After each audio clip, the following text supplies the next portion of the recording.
Hey guys, I'm Stitch Kitten, in case you didn't know, uh, or are here for the very first time. I'm sorry we got started so late today.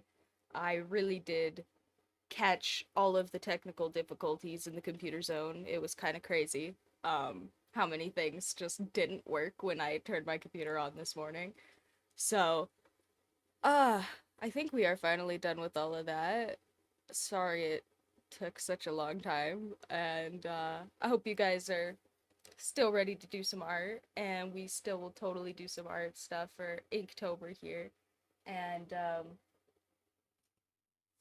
oh, here I can give you guys. So I know you guys have been seeing me do all of the Inktober stuff here, and if you guys have checked out me over on Reddit or on YouTube, if you wanted to see like a week ago or whatever, um, you guys have seen a lot of the Inktober stuff that we haven't done here, but I, being a little bit sleepy, went to sleep instead of posting my art yesterday when I was done with it.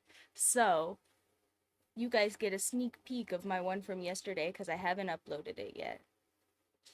Ta-da! It's Spooky Camera Ghost. Ooh, spooky. I really like this one. Uh I kind of thought when I drew it out in pencil that the concept was going to be too simple to look really nice in ink, but I think that's one of the things that I have really taken from this Inktober is that you really don't have to have, like, I always thought before that you had to have like really clean. Oh, here, hold on. I'm gonna turn my microphone a little bit. Okay. I always thought you had to have like really clean, really finalized pencil lines before you even started doing any pen work. And I get that some people really like to work that way, but I don't think it's for me. And I think that thinking that I had to do that was holding me back with inking stuff a lot. So I feel like from this Inktober, I've really taken away that the pencil drawing underneath your sketch really doesn't have to be as nice as, yeah, as just making sure that your final ink drawing is what you want. And I think that you can add a lot of texturing and stuff with ink that doesn't come through as well in pencil anyway, and you aren't gonna block out as nice. So, yeah. Also, speaking of these, this is an eyeliner pencil, guys. Or here, hold on. I'm gonna tip my camera down because you are staring at the top of my head a little bit.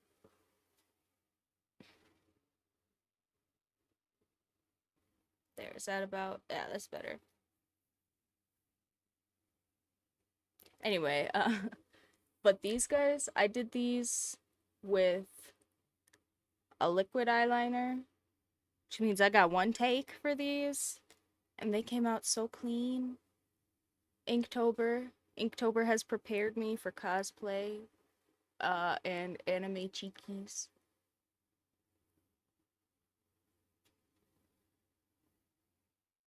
Anyway, I'm gonna pose all stream, guys, because I feel actually like, I don't know if you guys know this, but I'm a big fat frickin' dork. Um, I feel so cool right now, unironically. Like I'm enjoying wearing this. That's the whole thing. Uh, I'm just gonna be a dork on stream, all stream, just so everybody is warned. Uh, what even is the Inktober prompt for today? I didn't even tell you guys. So, I'm gonna move this. This is the pen I cheated with yesterday, by the way, guys. I know it's very high tech and fancy. It is gel pen that is so old that the frickin' label has worn off. Red glitter number 70 cancer. I don't know. I have no idea what this is. It's just some glittery red pen that I found in my art drawer, and I went, I could put red in the ghost. That would be spooky. Excuse me. Oh yeah.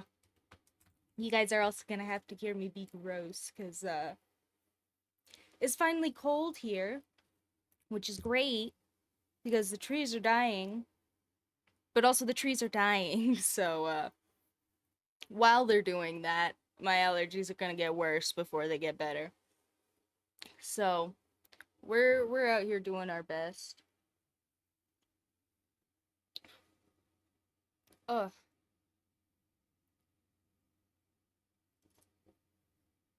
Also, technical difficulties with the costume, guys.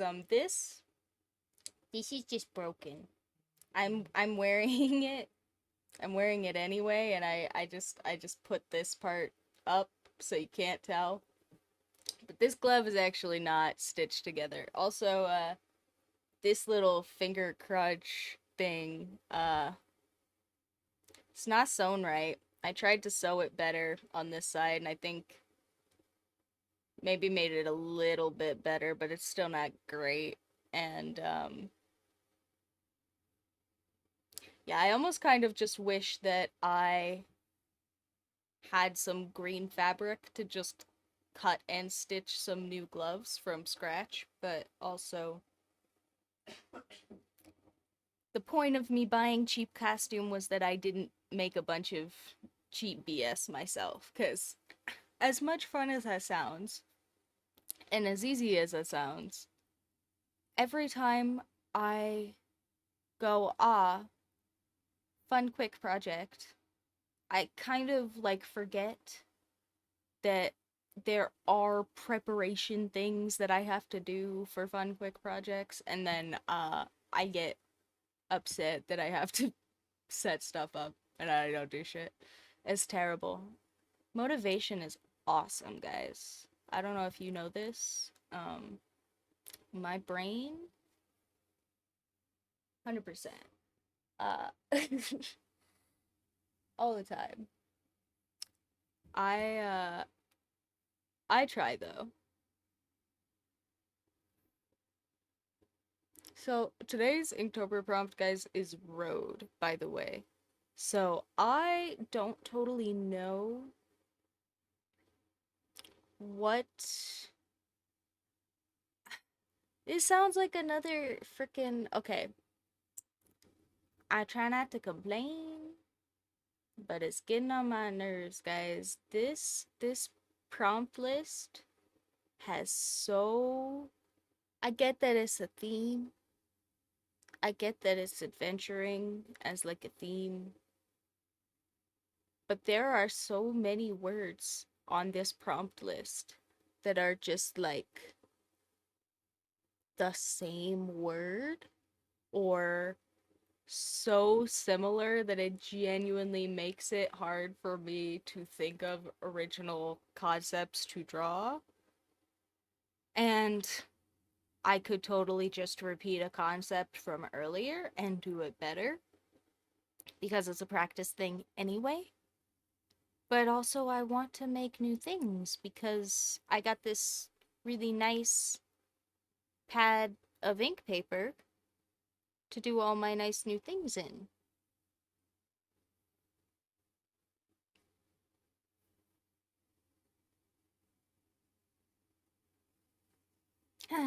Anyway,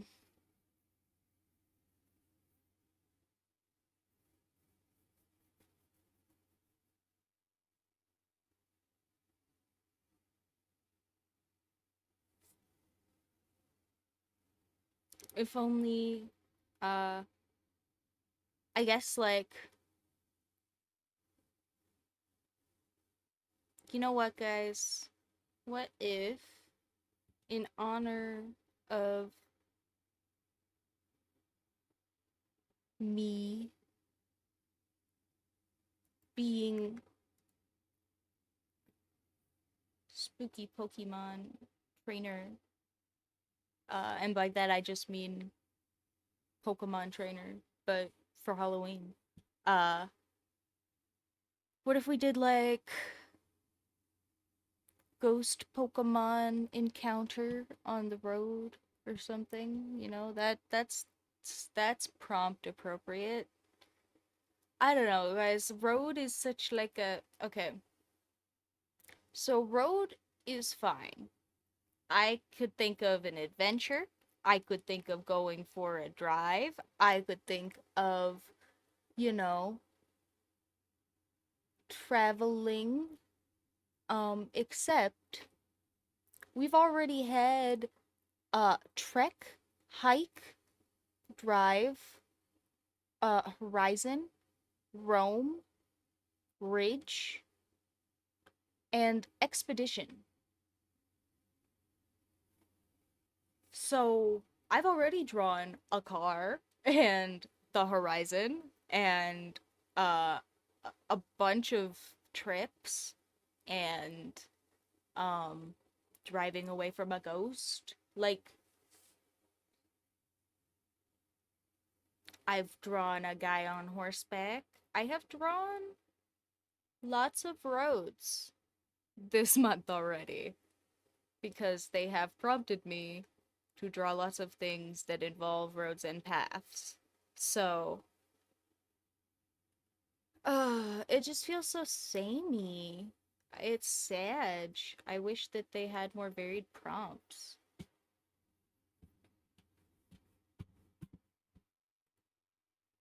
Oh well, oh well.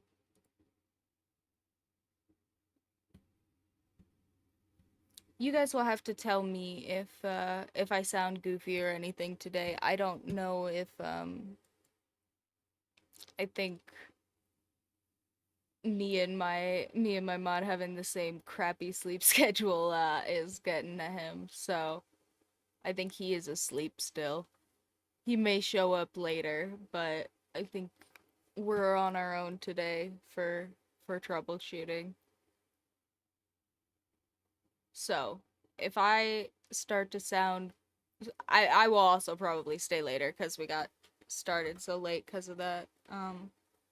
But if I start to sound shit or something, you guys let me know.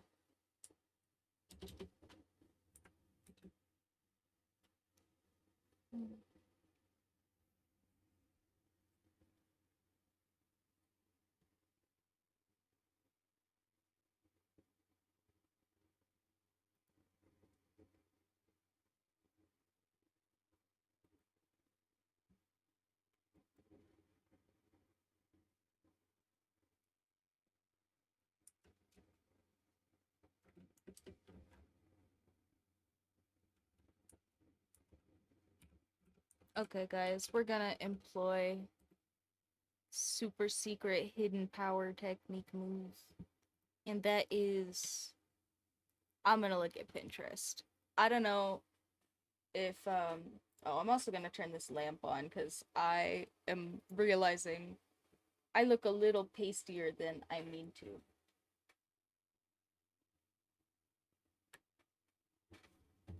Not that that's a big deal dressed up as Ash, but I figure you guys don't want to see me change color all the time, probably. So, hopefully that helps. Anyway, so I know people have very conflicting opinions about Pinterest. I I don't like Pinterest as like social media or anything. I don't typically put things on here. However, I do think Pinterest has a lot of curated images and a lot of people uh have gone and tagged lots of reference material very very appropriately and heavily, you know. So I feel like oh no. My computer says something's not recognized. It's not my mic, is it? Okay. Okay, it says my mic is still working. My camera's still working. Okay, cool. It must be something I'm not using right now, in which case I'm gonna pretend I don't care. Anyway, what was I saying? Yeah, so I think as social media, I'm not the kind of person that uses Pinterest because I think it's kind of for like people that are really into like reshares and curating collections, and that's just not really me most of the time, but I will go and use everybody else's really lovely curated collections as reference material, and I think that that works really well. Especially if in the case of right now, I don't really want to go type road into Google and find references for that because, like I said, I have typed very similar things into Google and found roads for lots of images this month. So I think we are going to instead take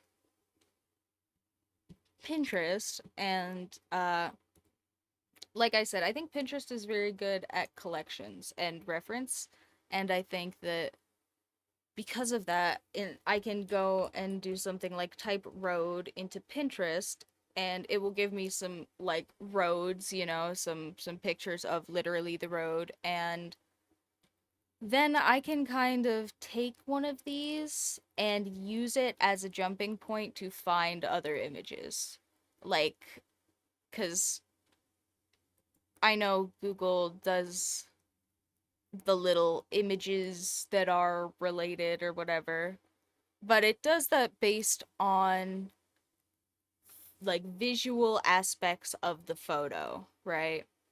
On Pinterest, what they do is they take the image that you click on, and immediately when you click on it, you don't have to open another page like you would on Google.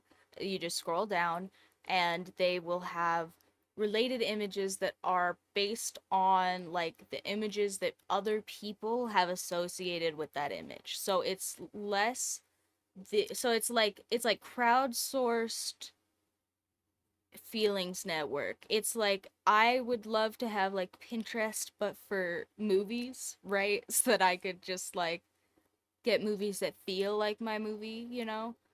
I guess that's probably what like crap like IMDb was supposed to be, but doesn't work very well. Maybe I'll make a new IMDb, guys. Would you guys use a new IMDb if I made it? Feelings movies, Pinterest but for movies. Now that I said it out loud, somebody's gonna make it before me. That's fine. If somebody does, then somebody should link it to me, and I will use it. But I think that that kind of like vibe association type stuff is really hard for uh general algorithms to do. I think usually you have to have some sort of learning, and at that point you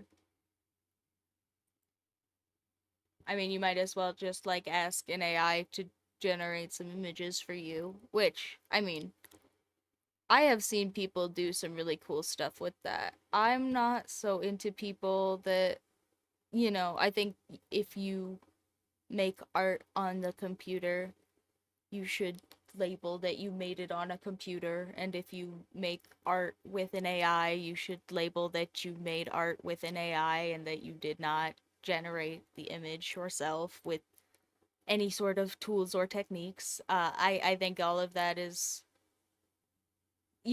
important disclaimer shiz, but I do think that some people have used generated AI reference images as really, really cool jumping off points for new art, especially with stuff like AI isn't very good at hands, right? Or AI isn't very good at things like delineation in the background, right? Like sometimes there are objects that kind of like morph together when they're not in the forefront of the image.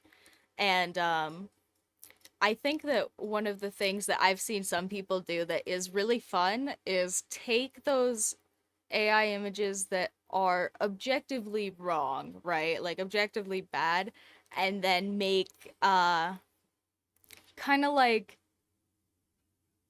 not quite abstract, kind of like impressionist pieces of the AI art that like include the purposefully bad stuff. Anyway, I think that is super cool. And I also, the more I'm looking at this, the more I am not as into our Pokemon on the road idea because I think I did actually use Pinterest to come up with a better idea, guys. Imagine that.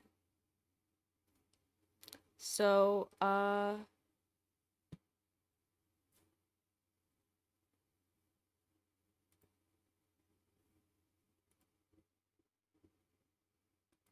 hold on just a second here. I'm gonna show you guys an example of what I mean. So,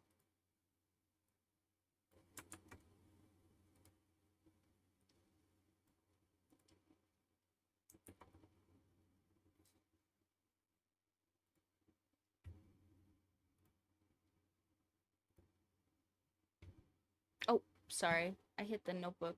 My bad, guys. I'm gonna show you an example of what I mean with uh Pinterest here, and then we will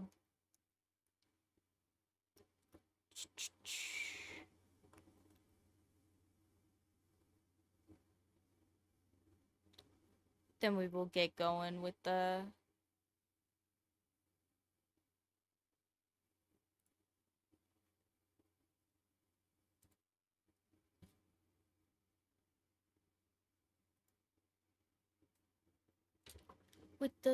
drawing here. The actual art part. Only an hour and a half after I told you guys I was gonna start. Because technology, we love technology, guys. I genuinely probably need a new computer. It's a little bit sad.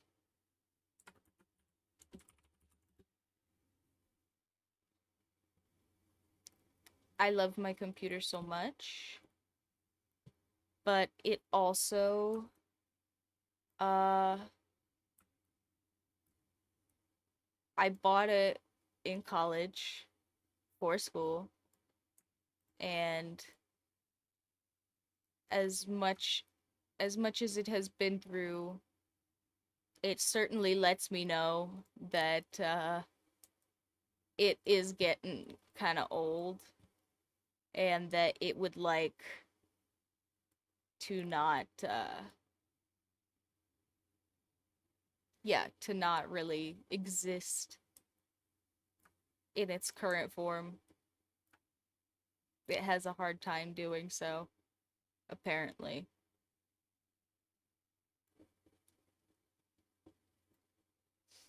Every once in a while I'll be playing a game I should totally be able to play or that I have played before, and uh my like OS systems will just cap themselves because they're a little bit full of junk, and I should probably just like reset my whole computer. Uh but I have so much crap on here. I would need to buy a hard drive and fill it up probably with my crap. And then also I don't I have a hard drive, guys. I just put stuff off. I'm so good at putting stuff off until it has to happen. ADHD will do that to you, I think. Okay, anyway. So, ignore the cute little ads. Sorry about that. I don't mean to show you guys ads, but So this right here is the image that is getting me thinking about what I'm gonna do for our actual drawing. But here, we'll scroll up and I'll show you guys. I came here from this, right? So see, this picture doesn't actually, oh, it's not actually even a picture. It's a GIF apparently. A GIF that doesn't really move for some reason. Uh I'm not sure if that, I think that's a Pinterest thing. Some people just put up like little videos for reasons. I'm not sure. I'm not sure. Maybe it's like better engagement on Pinterest. I don't know how Pinterest works. Like I said, I don't use it as social media, but uh this picture doesn't actually have a road in it. I did, however, come here from a picture with a road because people have associated this picture with spooky roads. And if I scroll down off this picture, I get some spooky pathways because it also tries to send me back in the direction that I came from, right? It tries to send you down any of these associated, like, collections. It's kind of like if you guys ever used, like, the seems like me selector thing on the Wii, right? Uh, it was like I am really targeting myself with the company references today. Sorry. Please don't hurt me. I swear I'm just a fan. I'm not trying to profit off of anyone. But also back to Pinterest. Uh I was saying these guys are really good at using just like associated groups of images to get you to kind of just like what to get you to references that are more like what's in your head if you have just like a general idea of what it is you want to draw as opposed to having like a direct physical mapping of an image in your brain. If you just have like kind of a vibe, if you have kind of like, I want to draw a spooky road, but I don't really know what I want that road to look like, or I don't really know what I want to be on that road or to have going on in the image. I just want to draw a spooky road. Like, that is what Pinterest references are good for, in my personal unprofessional opinion. I guess technically I'm a professional now. Isn't that sad, guys? Ugh. Ew. Being in charge of yourself is stinky. Ugh.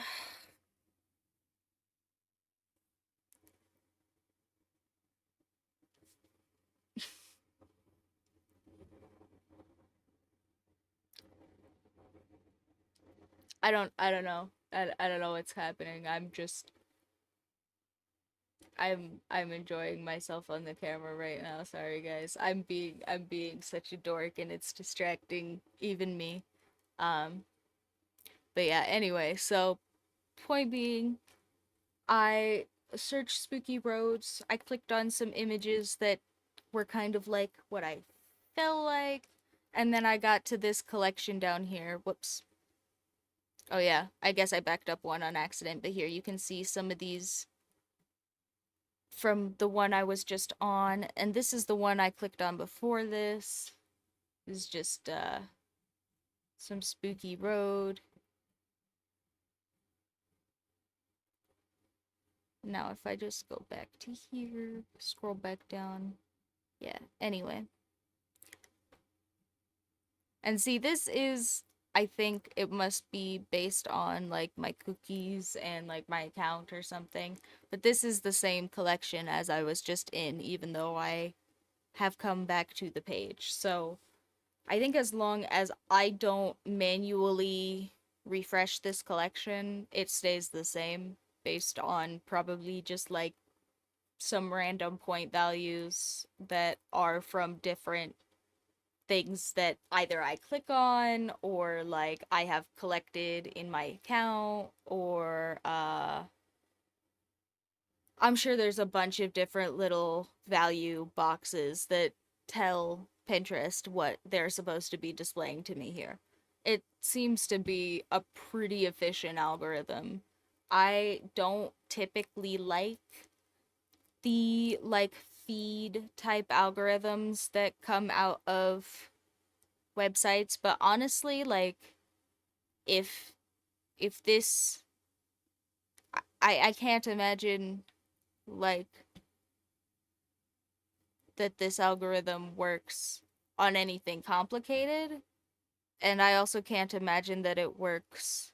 I mean, if it works on anything complicated, it's probably just literally a machine learning thing where it's black boxed and nobody can see it and it nobody knows if it's complicated. Or I can't imagine that it is based on anything complicated other than that. And it seems to work a lot better than a lot of the more complicated algorithms that I don't like. So, uh, I feel like some uh some people don't know what they doing with their own stuff. It's kind of crazy. I love that we have this idea here in the US that having lots of money means that you're very smart. Um and by that I mean I think that that is ridiculous because it just kind of is. Anyway, rant over. Let's actually get drawing. Um I've made you guys sit here and listen to me long enough. I'm sure everybody's annoyed with it, even if it is coming from what did we say before? Stitch Skitty, best Pokemon trainer ever. Gotta catch 'em all. Something like that. I actually I'm sorry. I'm really enjoying this costume. This is like the first time I'm seeing myself in it all done up and I like filled in my little eyebrow thingy so you can't tell and put my cute little cheeks on and I'm very happy with how good this turned out.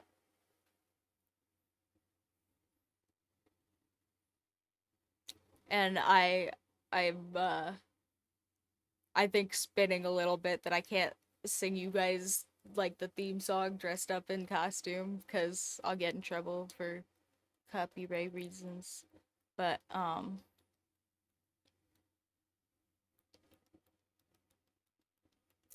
if you guys wanted to see me do that, uh I don't know, maybe I could make it like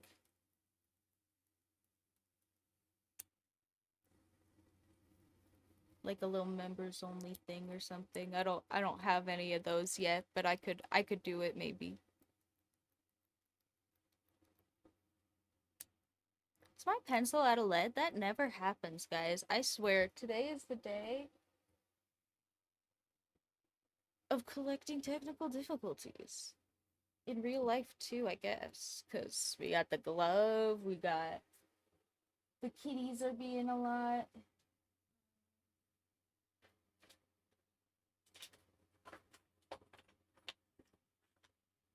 There. Now my pencil died. Crazy. Oof. Are you guys having less of a morning than me? I hope so. Or less of an evening or afternoon or wherever you're at in your days. Or does somebody else have a really cool Halloween costume they want to tell me about? Anything spooky related? Anything Halloween adjacent? I have no reason to have a costume this good. Um my plans are to sit at the house and probably uh be a little sad that I don't have friends. Like the real internet goblin I am. So, if you guys have plans and you want to brag on me, go right ahead.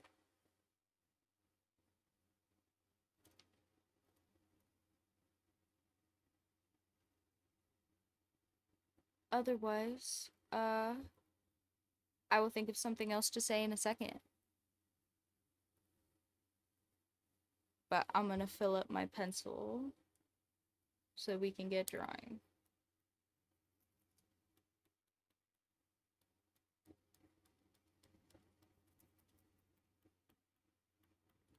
Sometimes, when I put a bunch of new lead in here at the same time, it gets, I think, stuck up against the little pressure cap or whatever. There we go. And I have to kind of shake it to dislodge them so one of them falls in.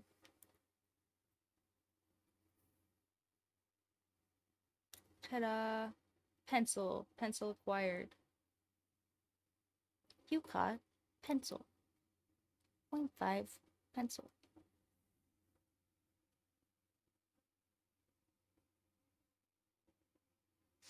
Okay. So, here's what I'm thinking, guys. So we saw the spooky road. Uh, we saw the spooky road I picked. We saw some of the spooky roads that were kind of like same vibe spooky roads. This is what I'm thinking. I'm thinking, what if we do like that image that I showed you guys as like my my kind of idea jumping off point image. Uh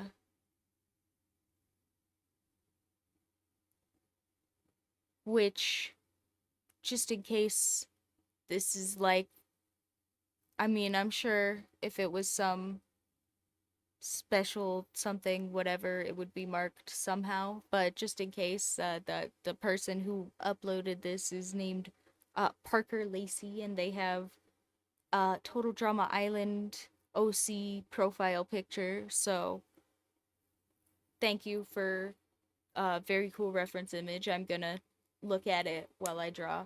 Um, and They have kind of set up like some. It's like a road, and then off to the side, there's just like a bunch of streetlights. I think it is an AI image because the streetlights look kind of off, and the lines on the road don't really seem right, but maybe it's just like a road not in the US and so it looks funny to me. I'm not sure. Um it's dark and there is a sign, but I can't tell if it's in English cuz it's dark. So, dark in the image, obviously. I understand. I am not in the dark. But uh yeah, I don't know if this is a real photo, but I am gonna use it as reference because I'm not gonna copy it or anything anyway. I just kind of want to take like the silhouette of this image. Like I really like the road coming in through the center of the image and just like stuff off to the side as a concept. So I'm gonna kind of steal uh just like the spacing from that. Steal. I'm gonna draw it myself. I'm not, I swear, stealing anything. I say that in like stores and stuff too, and my partners get so mad at me. They're like, "Okay, don't you already complain about people thinking that you are suspicious because we live in a predominantly white area?" And I'm like, "Uh-huh." And they're like, "So don't you think maybe saying that you're stealing stuff loudly in public is not helping the issue?" And I go, uh-huh. And they go, okay, so maybe don't do that. And I go, oh, well, but what if I do it anyway? And then I just keep doing it. Which is silly of me, and I understand is not smart, but I don't know. I think I must have started doing it as like a coping thing as a kid because people did think I was suspicious. Um and now as an adult it's just like hard to stop doing because I did it for so long. I do now understand that it probably does not help the situation of people thinking that I am a little suspicious. But I also, now as an adult, try to be more clear about the fact that I'm joking at the very least.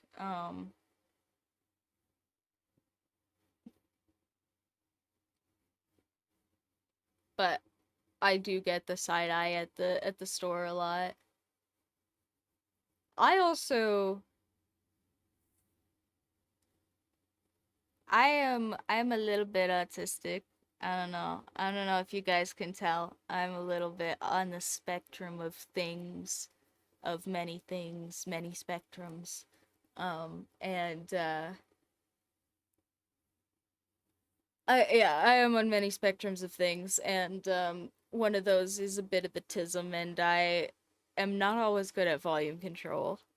And on top of that, I am a little brown person in a predominantly white area, and so people kind of give me the side eye even if I'm not actually being all that loud, if I'm just being like a little bit excited, you know.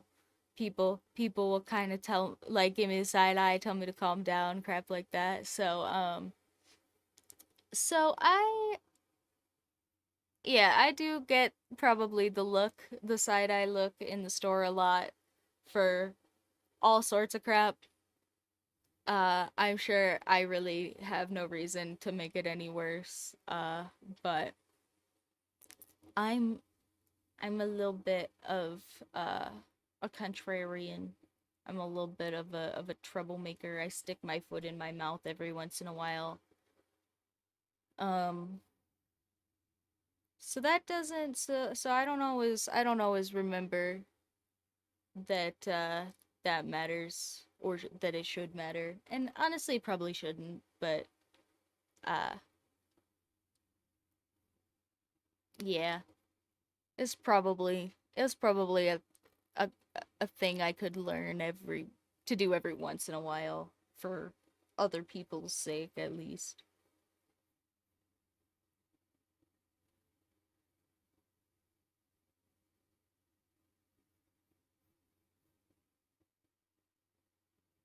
Okay. Yeah, I this is definitely okay. Yeah, definitely a generated image or just like a very manipulated image because I was going to just draw the streetlights as they are at least. Um, but like I said, some of them looked a little bit off, and I just figured out why, and that's because some of the light is not coming from the right places off of these lights. And I don't know if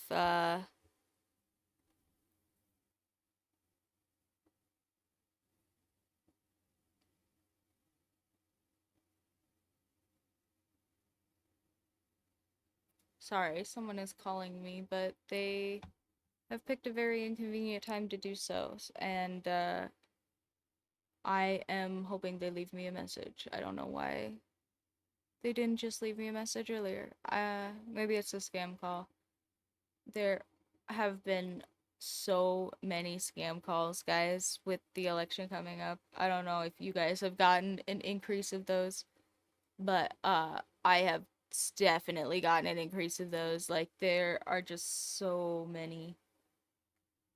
Uh like even just like text messages. I've gotten like a bunch of text messages that were just freaking political nonsense, either like info collectors or like survey people, freaking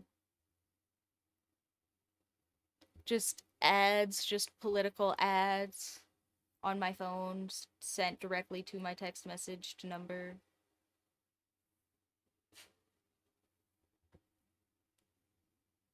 kind of bananas.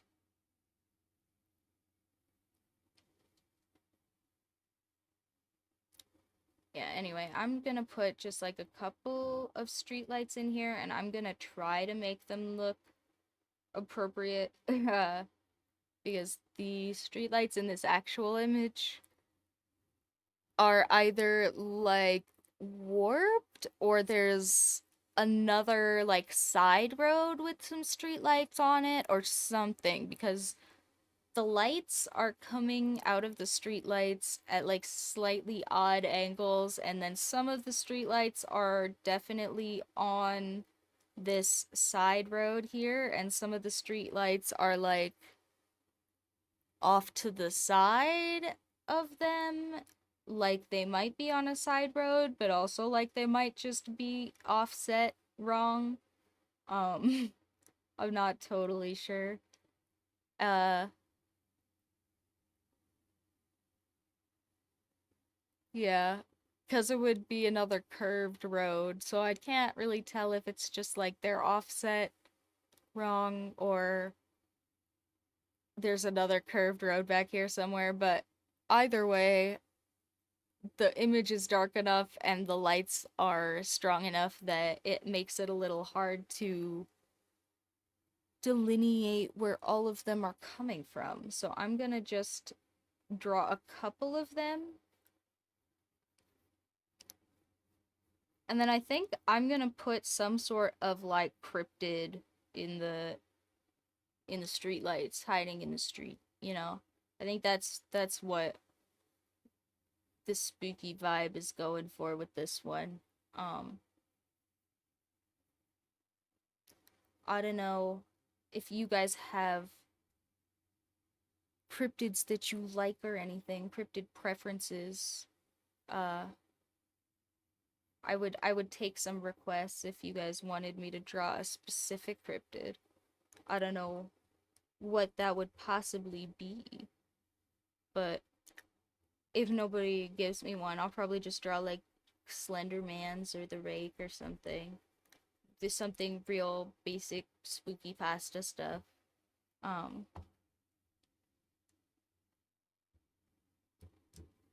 but up to you guys.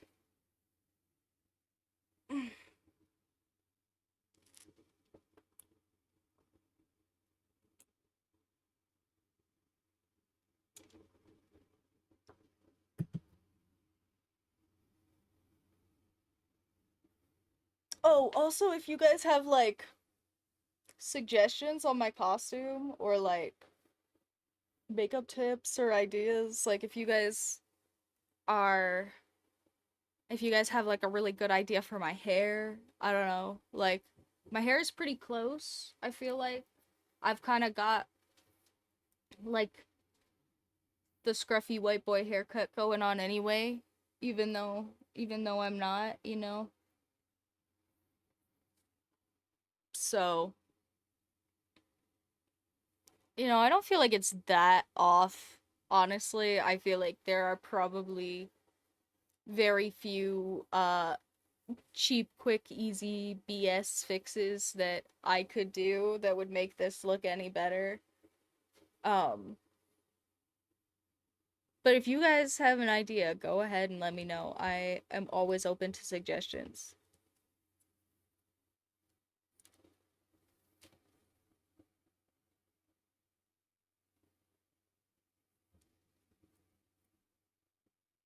And I'm just taking this because I don't think I had that lamppost down very straight. Yeah, that was pretty crooked.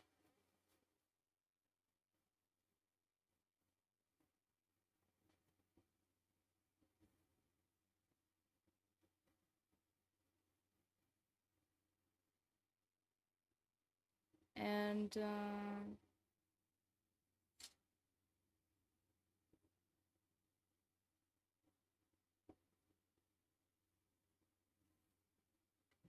maybe we'll have like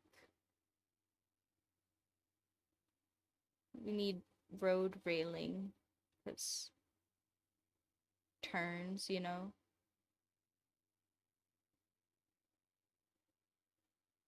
And then maybe I'll put like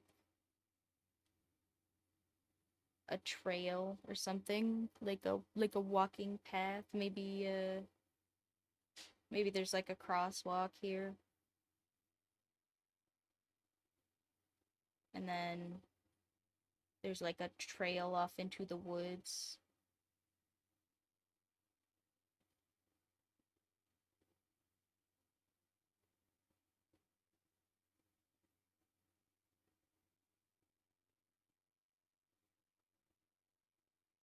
And I think I need to do that more like that.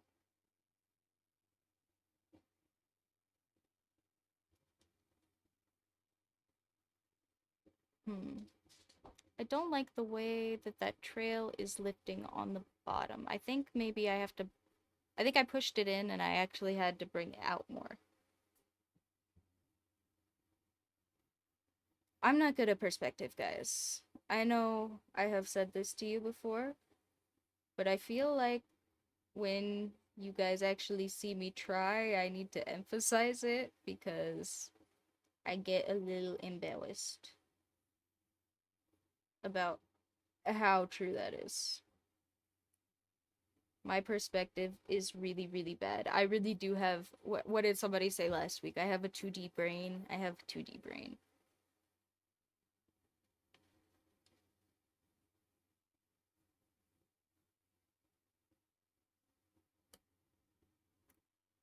Which, ironically, I think makes me better at comprehending things that are like math and higher dimensions because I'm already doing that with 3 dimensions because my brain doesn't do 3 dimensions to begin with. Uh, so I get to do that already just for my own dimensions. So then I just extrapolate that for like 4 and 5 and 7 and whatever, you know? Actually, I really do have like even my perception of stuff is very 2D. Like my depth perception is just very bad and it's not a sight issue. My eyes work great.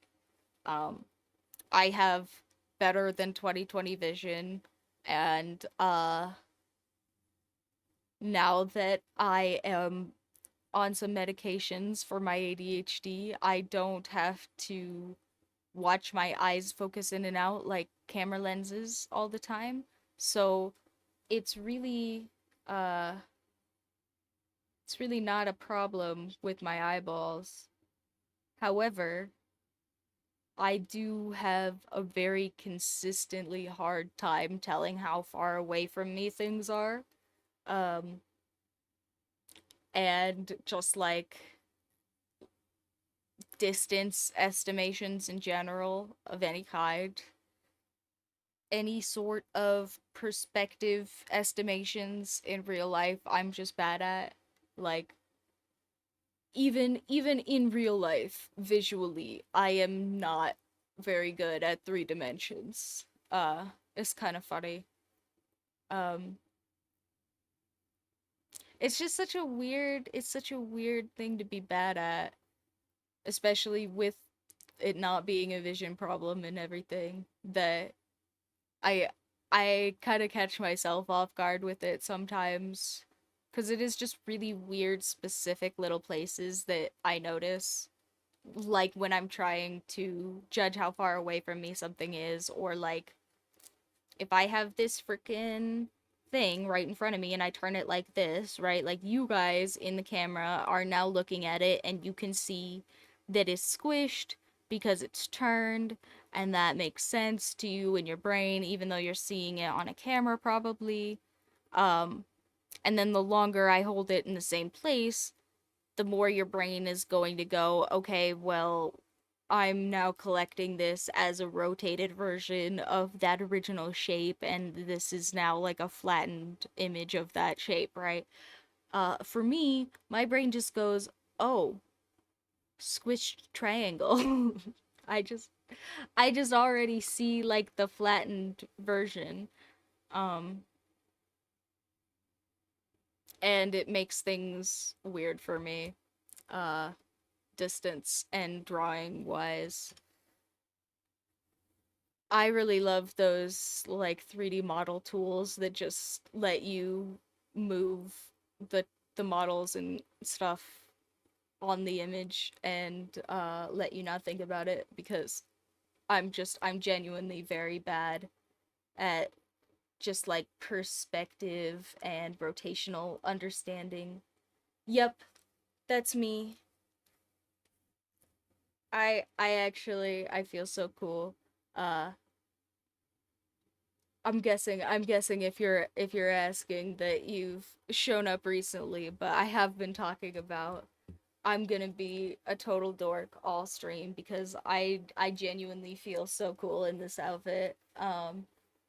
Like not a joke. I just feel very cool. I feel like I'm gonna go catch them all, you know. Uh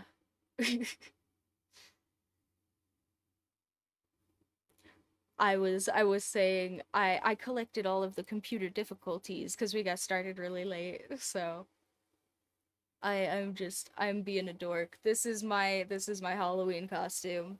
If you guys didn't guess by my very subtle hints from like last week and the week before, I think. Uh and I did want to make like a plush Pokeball to just kind of like carry around. And I was gonna put a little hook on it to put it on the fishing hook thing I have for my cats. Do it, do it. I would keep saying I would sing it for you guys, but I don't want to get in trouble. I already feel like I'm pushing it a little bit. I don't. So, being so freaking good in character, uh people might not realize I'm a parody, you know. I'm so good. Uh so I would say it for you guys because I know all of the words to all of the Pokemon songs, all of them. I'm that's not true. I There are so many, but probably most of the ones from the original series, which is still way too freaking many. And I thought I had finally possibly forgotten all of the words to the Poke Rap, and then I watched a bunch of episodes of the original uh to get into character, uh and then I I ended up re-memorizing all of that. So now I know all of the Poke Rap again. The first one. I don't know the one with all the extra new gen stuff in it. New gen. I'm so old, guys. I'm so old. That is not new even a little bit anymore. The second one. Isn't the second one just have like Gen 3 Pokemon in it or something? It's like it's still like 2005. I'm so guys, time is insane and somebody should give me a pause button. That's not true. Somebody should give me $1 million. A small loan of $1 million. And then I can do cool stuff right now instead of worrying about dying. Somebody have $1 million sitting around for a small loan? No? Okay, yeah. Well, I guess I'll go back to being a symbol monkey on the internet. Uh, that's fine.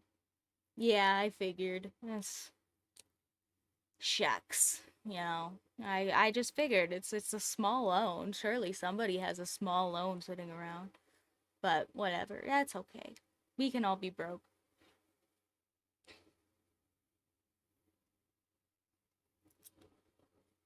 I am now though trying to figure out what would be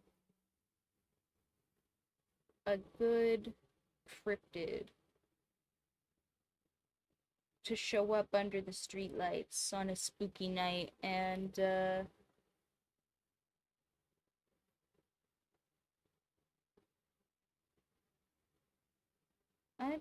I don't know.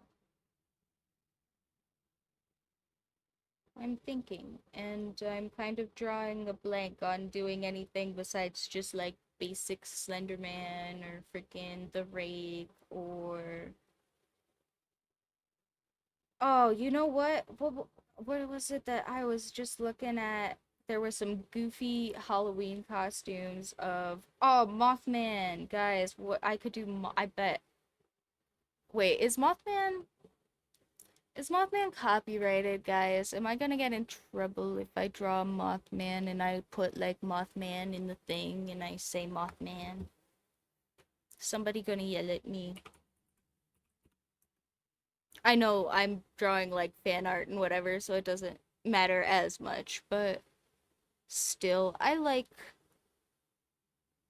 trying to make sure I don't draw other people's stuff uh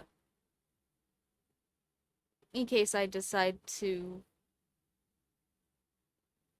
actually make things ever. Uh it's good to know I'm not. Yeah, okay. So it's just a creature. Good. It's just folklore. There's no I mean there is a movie, but it's not yeah. The movie doesn't have like a copyrighted version that I can be ripping off as far as I can tell. As good.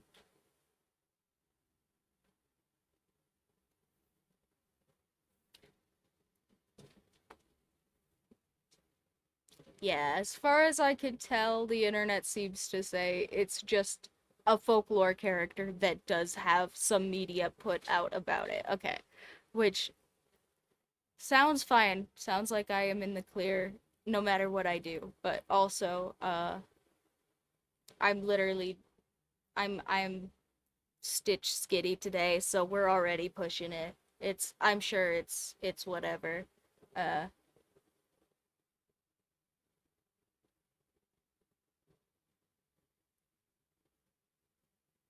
we are just gonna draw Mothman though, cause that is so cool. I would not have guessed that anybody would dress up as cryptids for Halloween uh in 2024. I kind of assume everybody dresses up as like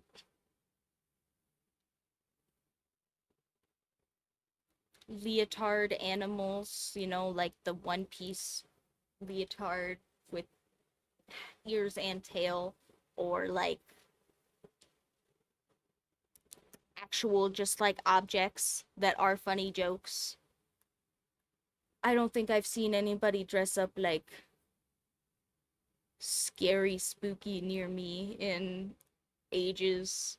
So I guess maybe it's just where I'm at, but I think even back at school, I didn't really see people dress up spooky. I kind of saw people dress up like leotard animals and actual objects that are jokes, or people that are jokes.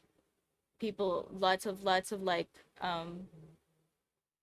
just iconic figure costumes. I did see plenty of those.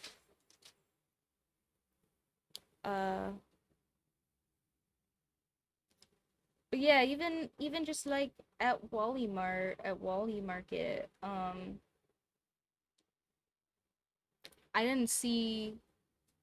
Also, that sign stinks. I'm gonna use my ruler for that because I am bad at straight lines.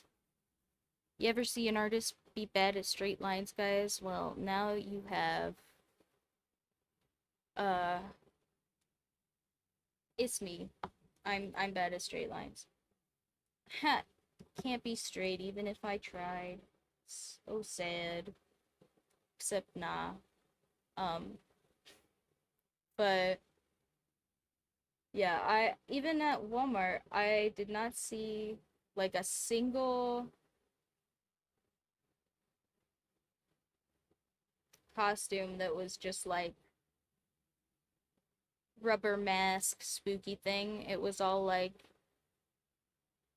any of the rubber masks I saw were like there was one that was like some LED like I'm not sure if it was supposed to be uh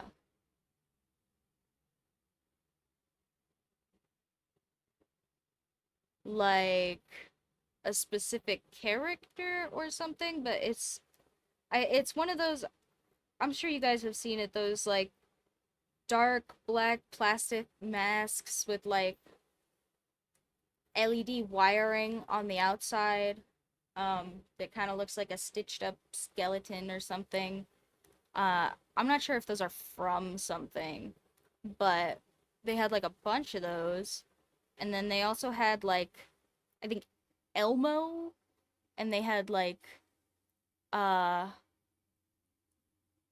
I think it was Jason. I think it was whichever one is like a sack. I can't remember if that's Jason or Freddy that has like a sack on their face with like some crap cut out of it.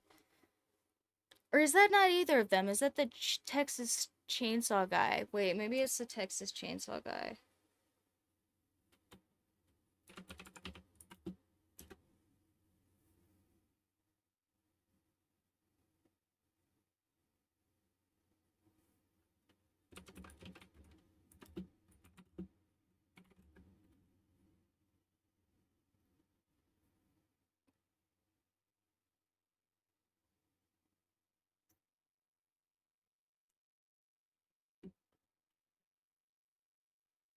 Mm,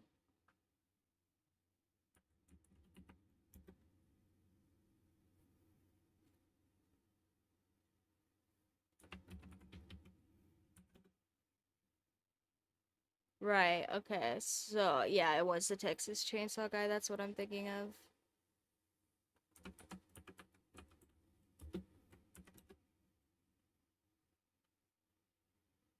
But, like, not like the movie one, just like a costume, like a very low res version of that, like just like little pieces with some stitching in it. I think they did also have Scarecrow, but they did have the Texas Chainsaw guy. I think I did also see Scarecrow, like the villain.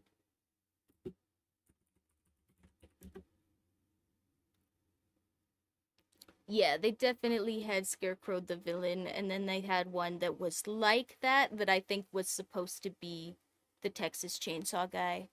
Oh, Leatherface, is that his name? Sorry, I haven't actually seen that one. I know that one is like a classic, but I don't know. I am kind of particular about slasher films, and as a younger person that was more interested in horror films, I watched a lot of bad ones that were just kind of gory, and then got both desensitized to the fact that I was watching them, and then also like kind of felt bad that I got desensitized to watching them, so I just kind of didn't for a while. Um like if there was just something that I knew was going to be gory, I just kind of didn't watch it. And Texas Chainsaw Massacre kind of seemed like it was probably going to be really gory, and so I just never got around to watching that one. I think as an adult, it wouldn't like I have worked through my emotional turmoil. I have collected all of the coping mechanisms in the DBT zone. I don't know, something like that. That was not as good as my technical difficulties one, but I did I did end up, you know, going back to watching some more gory, spooky stuff. And I have watched some really good horror movies recently that were spooky and gory, so I wouldn't be opposed to watching that one now. I just never got around to it, and now it's old enough that, like, if I was going to watch it, it would be just because I know it's like a classic and not necessarily because I personally have any reason to. Uh,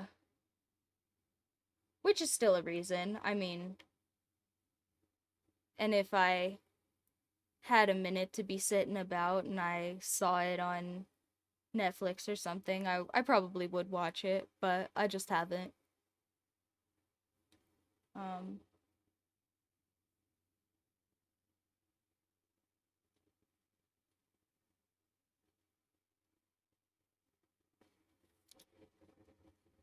let's see, what else have I been watching recently? The spooky show that I have been watching a lot. I guess it's not really spooky. It's kind of some of it's spooky. I've been watching a lot of Evil Lives Here, which is a show I think by People. It's by People or Investigative Discovery or something. Here. Let me let me check.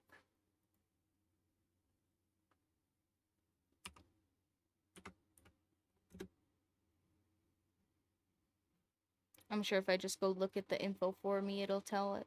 Or the info for it, it'll tell me. Uh,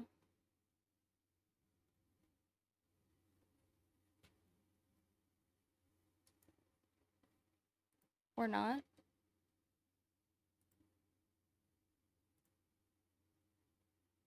Oh, okay. If I go and I look at the. Bruh. Okay. Well, usually they have like a little label on it that said like what network or whatever produces this, but I don't see it on here. I see executive producer, and that is just some lady's name that I'm sure should know, but I don't know names like ever, so I'm gonna Google it. It was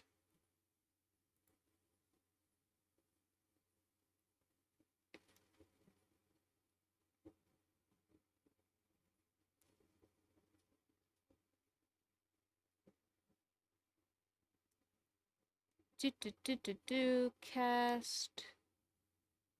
Uh-huh. Uh-huh.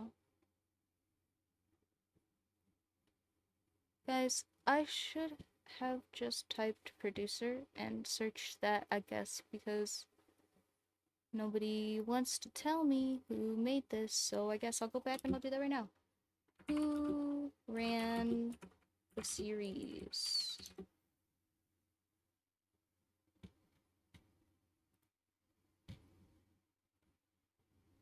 Ran on.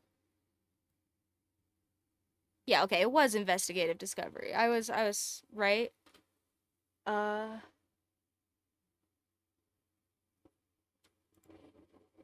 I was right the first time. Okay, so it's the thing that I've been watching. Oh, I was just talking about my show.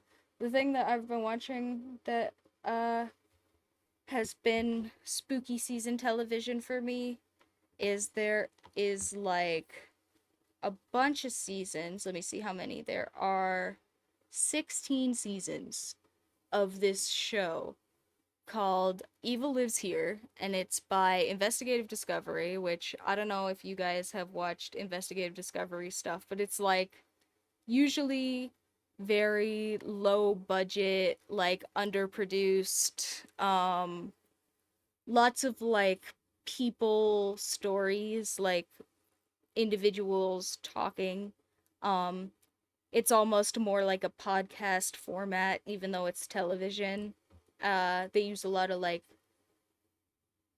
panning stock footage and like people's testimonies with them on camera, stuff like that. A little bit like watching TLC without all of the like forced record drama stuff in between. It's just like if the people came on and told you about their week from TLC, but instead of like Big Ed and 600 Pound Sisters, it's like crazy people.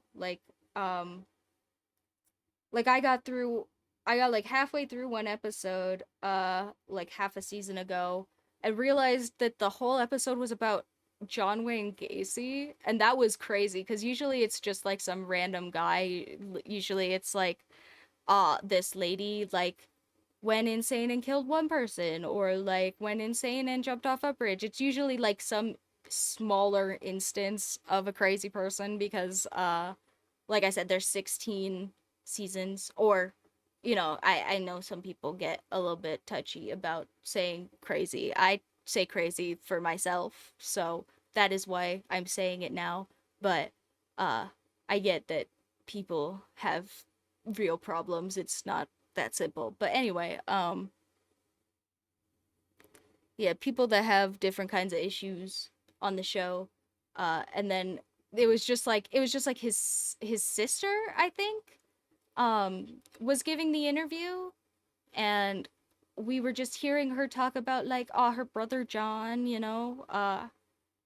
for like and for like 15 minutes I didn't realize that it was just literally John Wayne Gacy's sister, and that was such a like it was just so good. It was so good. It was so in format for the show because the show is kind of presenting like the people who have these problems and commit like kind of crazy heinous crimes, right? Or sometimes they just like vanish or like run away or kill themselves or something else bad happens, right? But uh yeah, something bad happens usually, and then like the show basically will have testimonies from the people who were in their lives, like talking about like what led up to the incident, basically. And so you kind of get like this picture of them as like just a regular person before what happened, right? And that's kind of like the format of the show is seeing which things in regular people are like uh normal amounts of like weird, and which things are in fact signs of like abnormal behavior, right? And so it was super cool to be like, okay, crazy John, he's a little bit off, and then it's like, oh, crazy John, he's a little bit off. It was just so on format for the show. um and I think that it really gave me a better appreciation for just like the format of the show in general, because until then it was definitely a little bit like, okay, I get it, like, people don't see, when people are crazy. It's like, oh, but like this lady, she just like really loved her brother, and she really did not want him to be a crazy murderer. And it's like, that makes sense. Makes sense that it doesn't want him to be going around uh doing nasty crap to people, you know? That's pretty fair. So I feel like it's just a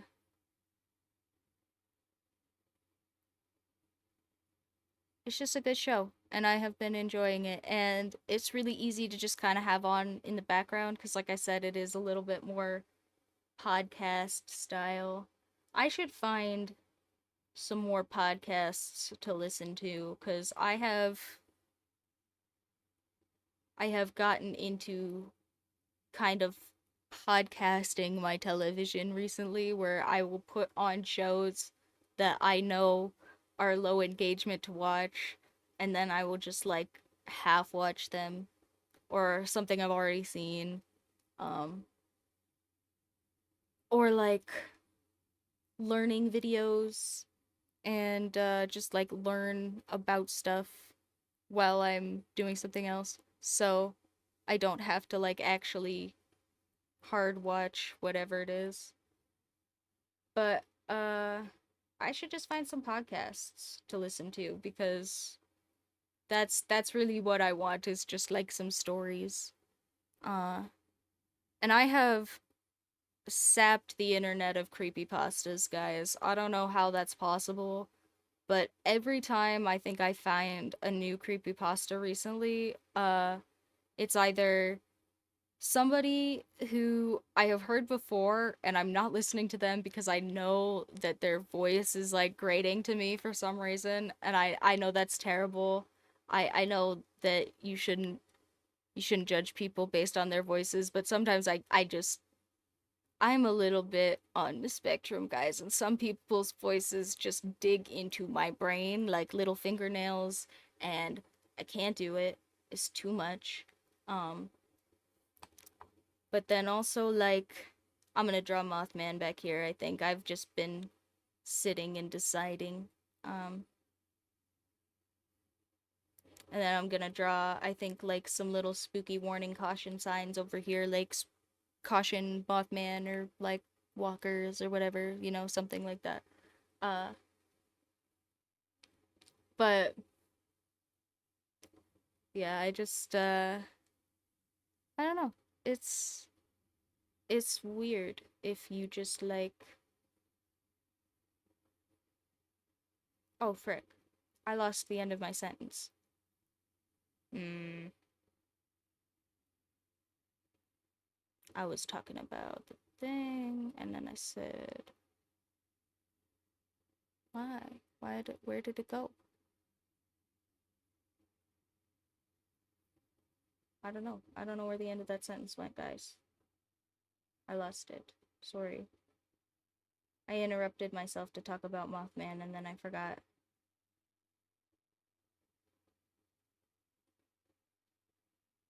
Oh, maybe I was just gonna say I think I probably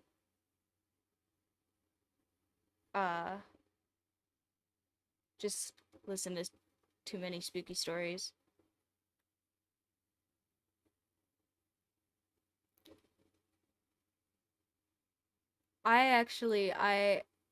I found out that apparently after a while YouTube stops saving your little watch bars, I guess. Like probably after a long while, I'm not sure. But apparently some videos that I have watched way way way in the past because I'm old and YouTube's been out a while now.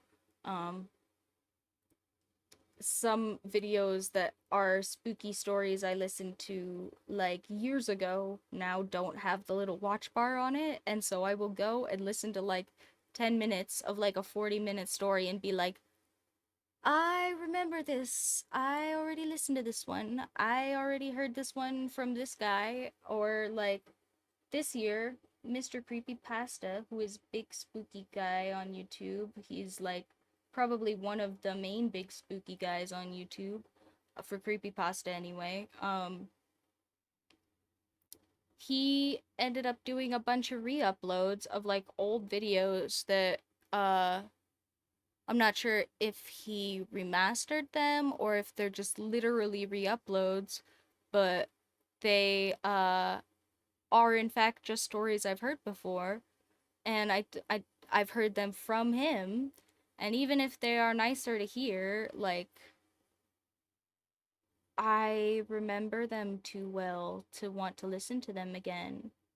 I don't know how my brain can keep that many spooky stories in it and not be able to recall any at any given point. But uh I do, however, notice really pretty fast when I have seen a new story and gone, oh, new story, and it's actually not a new story. Maybe should Mothman be in like the background? I don't know. I said I was gonna draw him right there in that corner, but then I think that corner is gonna be too crowded. But I also don't want to put him like right here in the forefront because then he's too obvious, I think. We don't want him to stand out too much.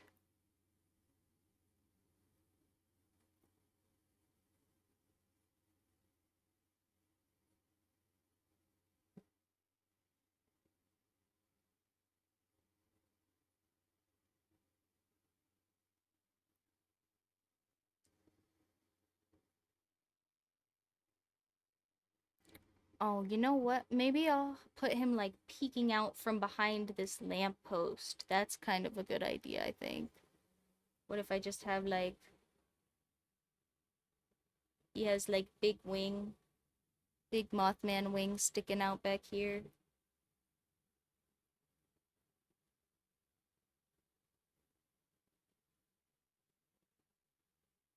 And then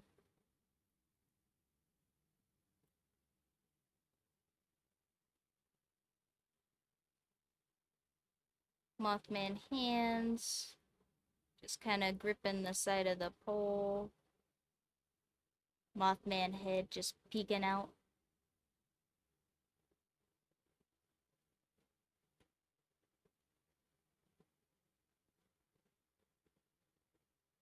Give him some big red eyes because that's like his whole thing.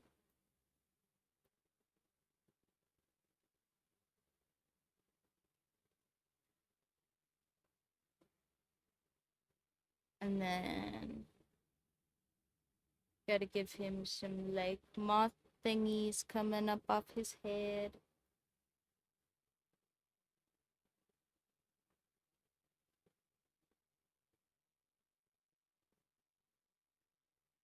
Ooh. Also, this is the last time we're getting together for October, guys. Oh, last October drawing that you guys will see me do on here.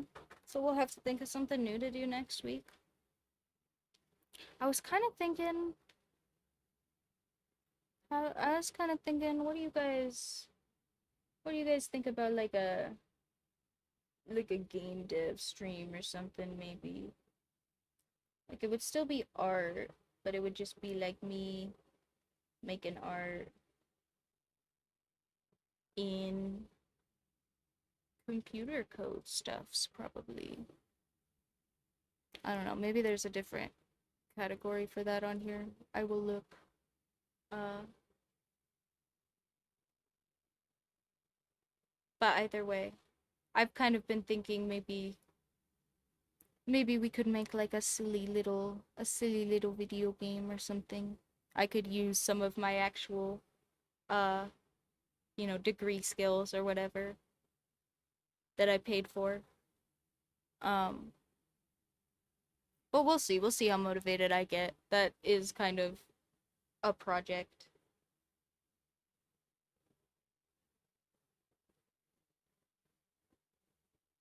We want to put a little guy walking,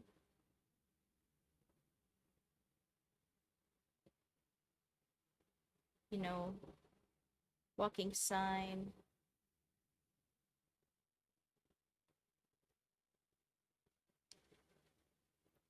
Yeah, I don't know. I don't know if you guys have been doing much for games recently, but a couple of things with my game experience with games in general. Also, hi. Uh, but a couple of things with my experience with games and stuff recently, I think has encouraged me to use some of my own game making skills, and I think just the biggest one has been that I don't really want to play anything that comes out recently. Um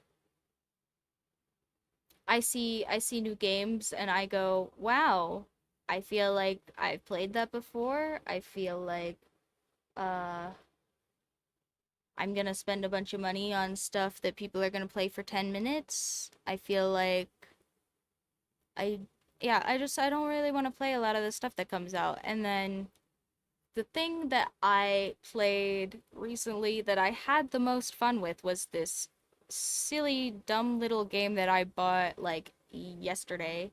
Yeah, but I bought this silly little dumb game yesterday that was probably like one of the chillest, most enjoyable multiplayer experiences I have had in a while.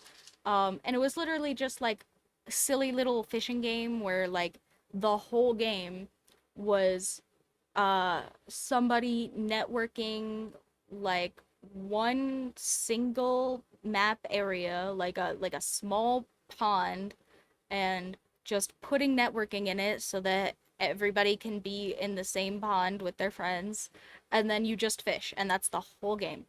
And that sounds so dumb. It sounds like the most mundane, like monotonous thing ever.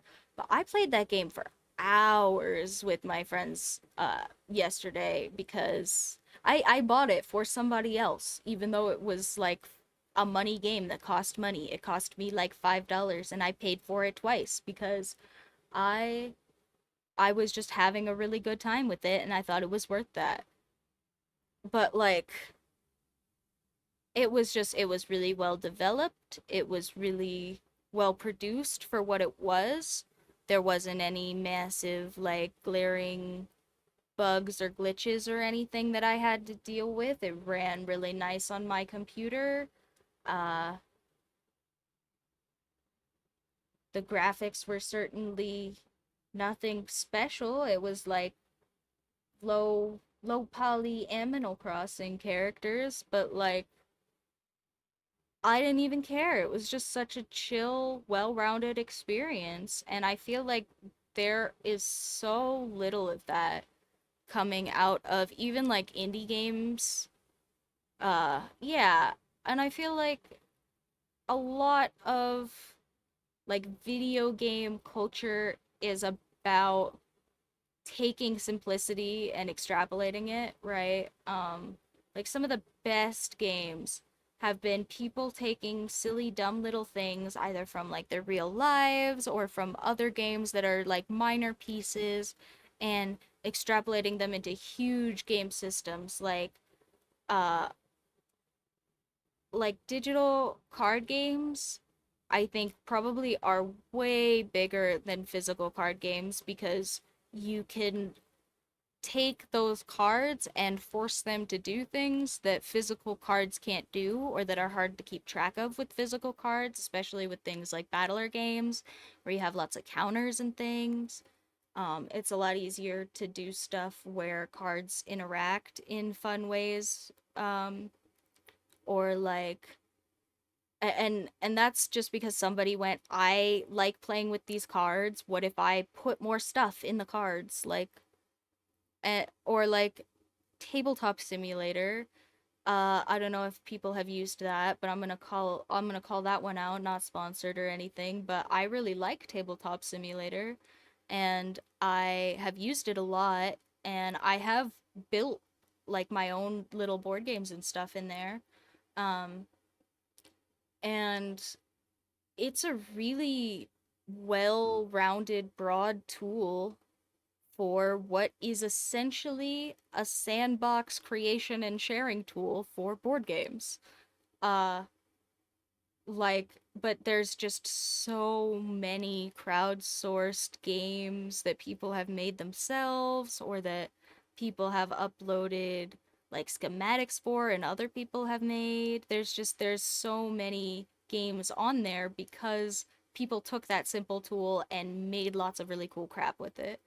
So I think that one that like the other thing that is uh really motivating me to want to do something like that is that I feel like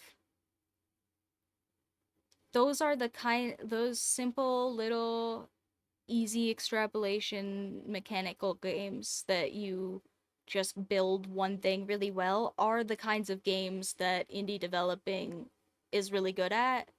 Um, and that I feel like would be appropriate for me to do by myself without a big game company or anything, or millions of people to design maps and levels and stuff for me. Um, so I feel like there is definitely a good deal of space there right now for people to do indie development. Um, And I think that some people have noticed that. I have seen more stuff like the Little Fishing game coming out recently. Um, but yeah, I was kind of looking at that little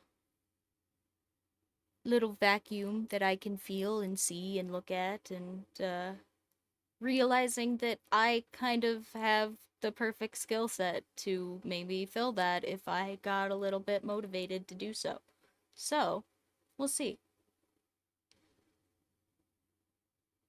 Yeah, I know. You would think with these wonderful pencil sketches that come out so fast, and that are so well produced, and this wonderful camera armbar that I bought with millions of dollars and never smack hard enough to knock it over because it's made of Kevlar or something, I don't know.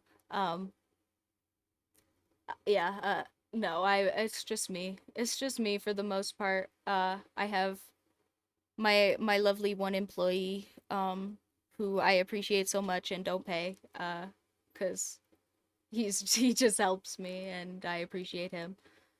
And at some point if I got paid, you know, he would also get paid, but that's not happening yet. So, this is all free labor via me, and if I was to do something like that, I probably would have to charge people a little bit of money for it for my efforts, but wouldn't be anything crazy, or might be $5 or something, you know. Not that I'm saying everybody can afford $5. I'm just saying, you know, I would probably have to put some price tag on it if I was gonna do that much effort and release it to the public, or maybe like do a trial or something, and then you can give me $5 if you like it or whatever the frick. I don't know. But I don't even know what I would make yet. So I kind of had a couple of ideas, but none of them were like a full fleshed game. Also, if you're wondering why I'm stalling now, I'm just uh deciding what I want to put on these little signs. Because I think after I put something on these little signs, I'm done and I can go to inking. But I also do want to put something on the little signs. What if I just do like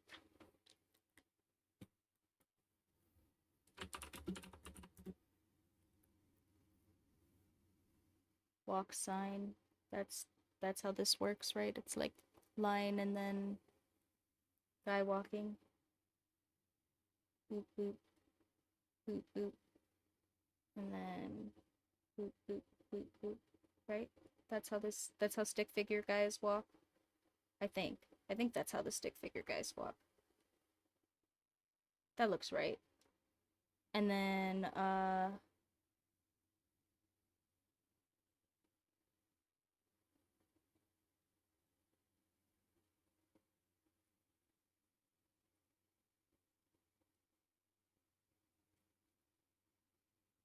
oh, I guess the pedestrian signs are usually triangles, huh? Oh well. Ours is a or I mean are usually squares. Ours is a triangle.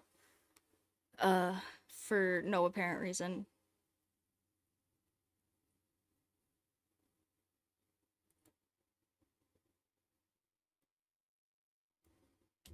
And then for the other one, I want to just put some sort of beware sign, but I wasn't totally sure what.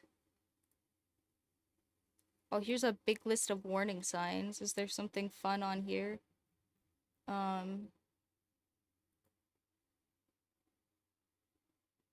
no climbing ladders. Uh, don't wear headphones. You could put don't wear headphones, maybe you'll get got. Ah, I see. Okay. I surely I knew that and didn't just draw the sign wrong. I totally knew that the UK ones were triangles, didn't I? Okay, I thought my cats jumped on something behind me, but I don't see them. Okay, what about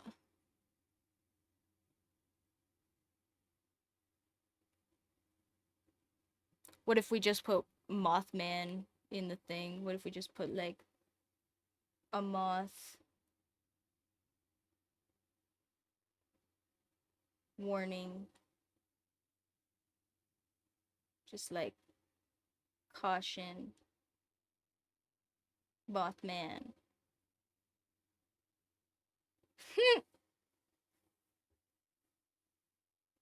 Ah, if only. If only we could get rid of them all, that would be lovely.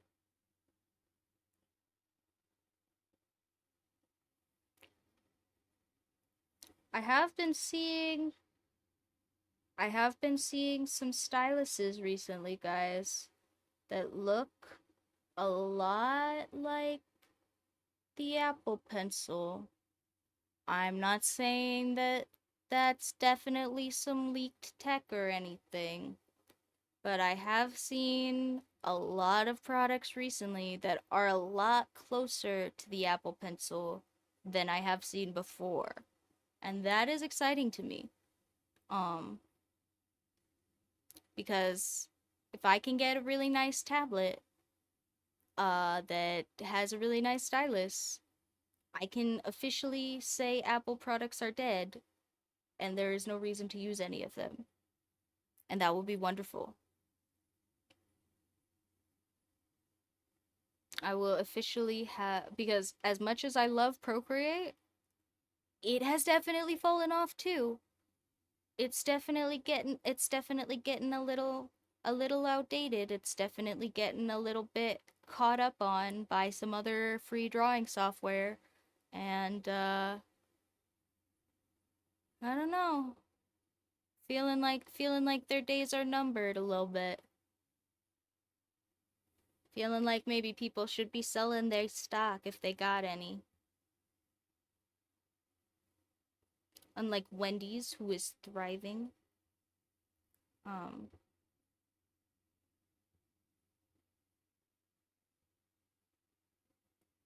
yeah. Okay, what is your need use case? Because I know mine is Procreate and the Apple Pencil. What is it that other people need it for? I know some people say like FaceTime. I know some people say FaceTime is the thing that they need theirs for. But also usually when I ask them why they have to use FaceTime, it's because other people have FaceTime, which makes me think that like, everybody could just use something else, but whatever.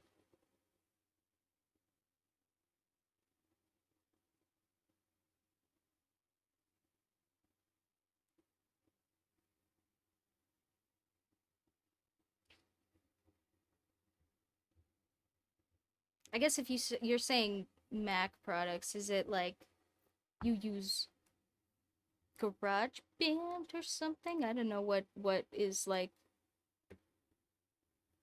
a Mac app that people still really use a lot. I'm sure there are some. I'm not that well versed in Apple. Is it like for iPad streaming? Because I know when I wanted to stream my iPad for you guys, that was a big uh issue. Okay, so just because you're very uh very used to the process, that's fair.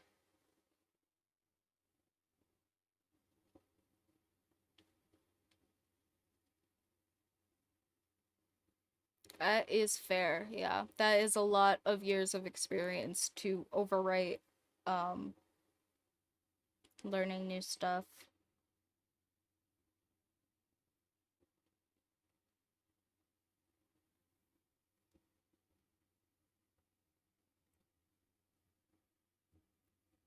I want to write like caution or beware or something on this sign, but I think it's too small. So,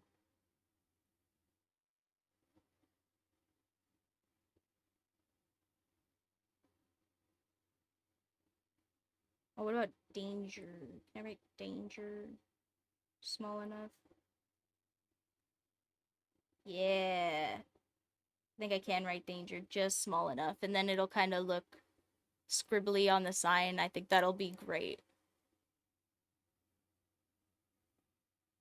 Okay, we can put like some little caution tape strips on the sign post so that it's standing out in the dark. And then we have our cute little crosswalk. Ah, it's so good, guys. Oh, I think I'm gonna have to get up and stretch before I ink this for you guys.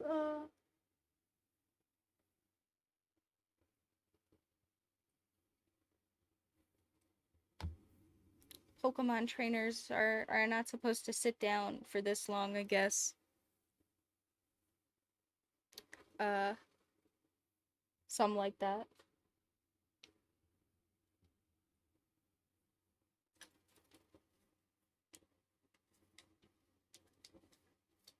Um, I should make like some little cards or something I can just like set here for you guys to stare at while I get up. Like some little, or I could make like some little side screens or something for when I'm stretching. But I have none of those. So for right this second, um,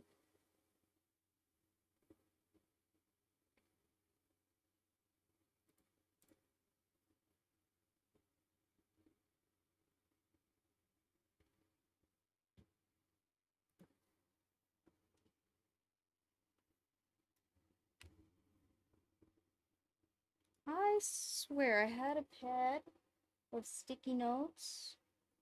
How do I always lose them, guys? I don't know how I always lose them. There are so many all over my room, and I can never find them when I need them. Yeah, gotta catch them all, gotta leave them all everywhere except for where I could find them. That's how everything works, unfortunately. Uh, but I did find little pad of square sticky notes. I don't think you guys are gonna be able to see the pink ones on screen, so let me separate them from the orange ones underneath of them. Stuff the pink ones back in my desk. Uh, cool. And here, this is what we can use this crappy Copic marker for, so that you guys can have a really hard time reading my handwriting. Actually, maybe I won't do that.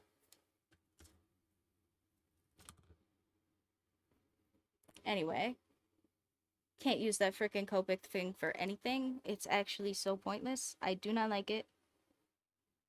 It make me mad.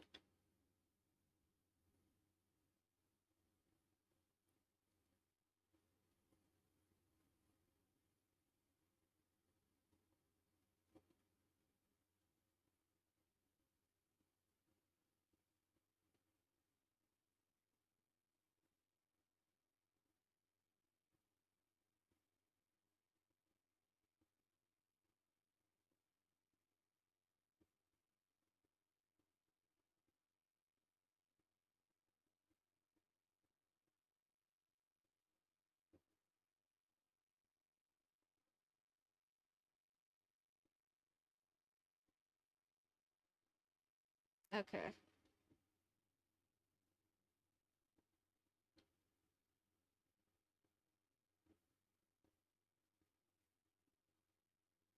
So There. Now we have cute little sticky note guy for you to stare at while I get up and stretch and use the restroom and all that jazz. And if you guys want to get up and get some water or whatever the heck.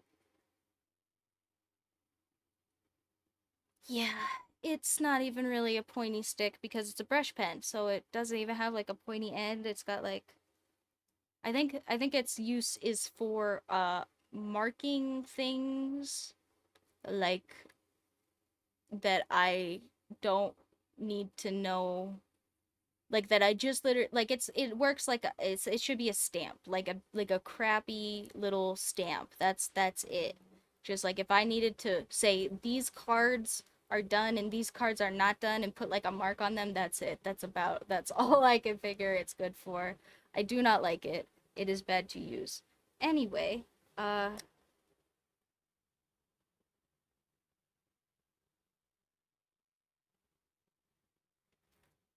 here we go. Stretch. It's important. Get your water. Get your bathroom breaks. I'm gonna do all of that jazz, and I will meet you guys back here in just a few minutes. I forgot to put BRB.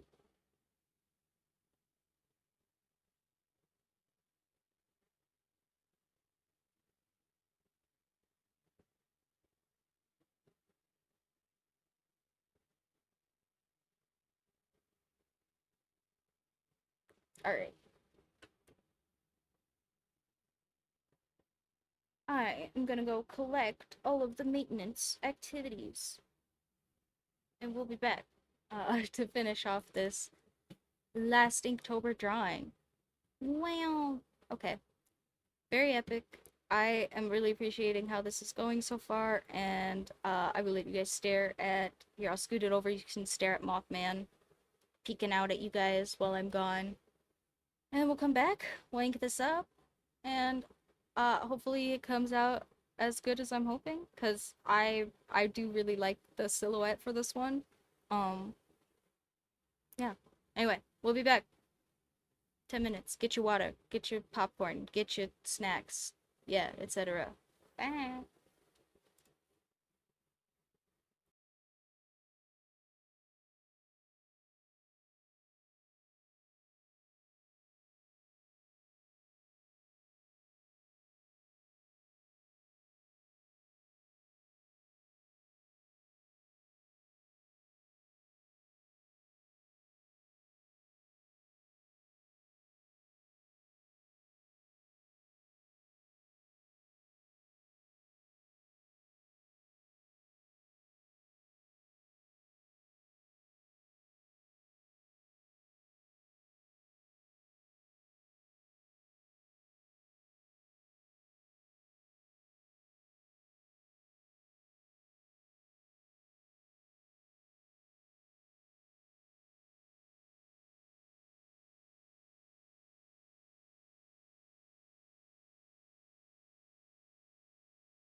I'm back. Oh no, I missed Anonymous Fred's bedtime. Well, uh bye anyway and belated. Uh thanks. We'll have to we'll have to hide a super secret goodbye in the VOD for him. Cause he said he rewatches stuff sometimes. I'm trying to think of what should we say?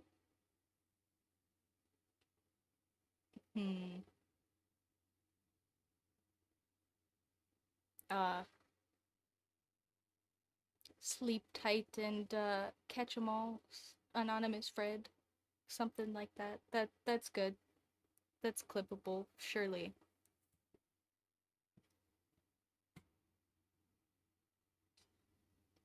Not that I'm gonna clip it, but if somebody wants to be nice and send it to him, I'm sure you could, or he'll find it later, and then he could clip it if he wants. Uh, it is all up in the air now. I choose you guys to do what you want with that information.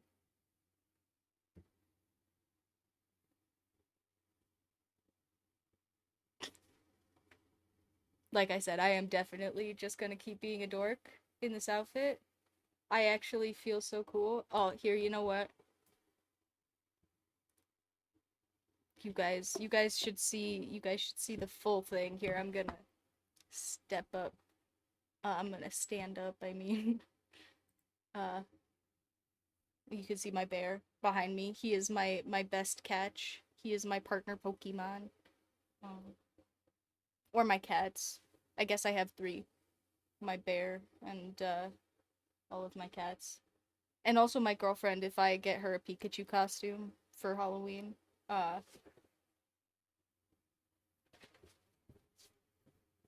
but look at this, guys.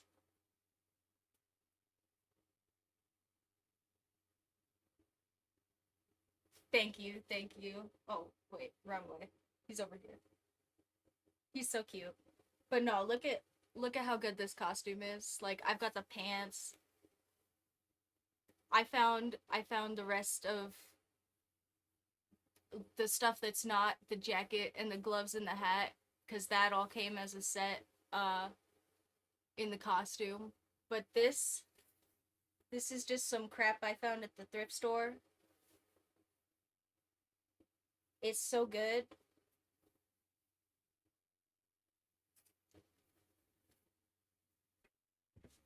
I couldn't really find a good pair of sneakers, but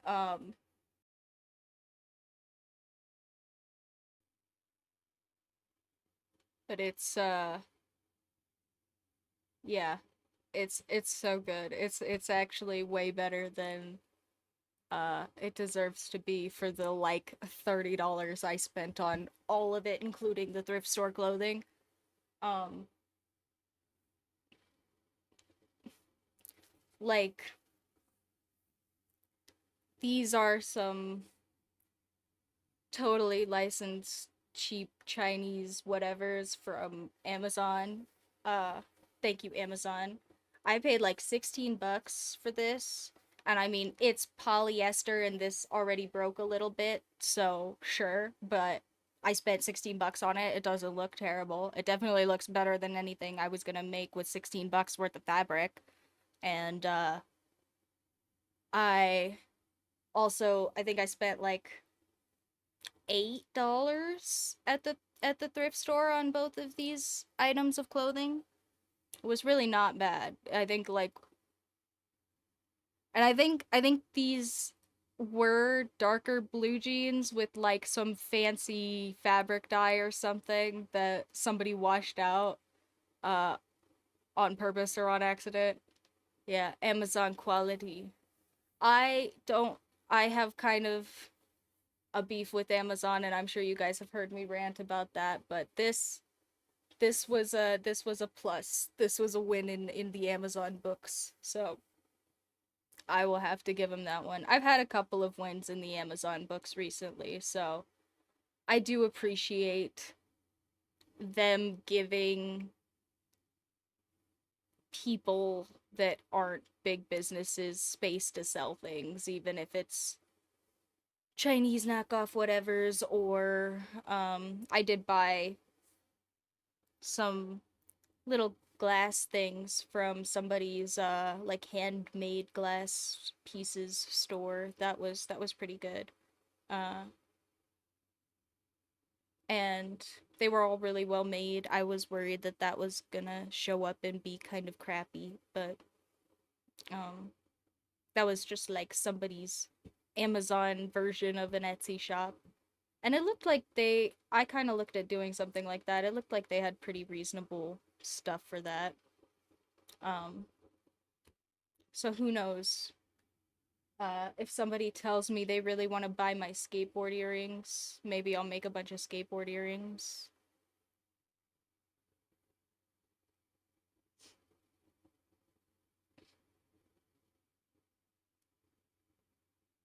I bet people would buy skateboard earrings.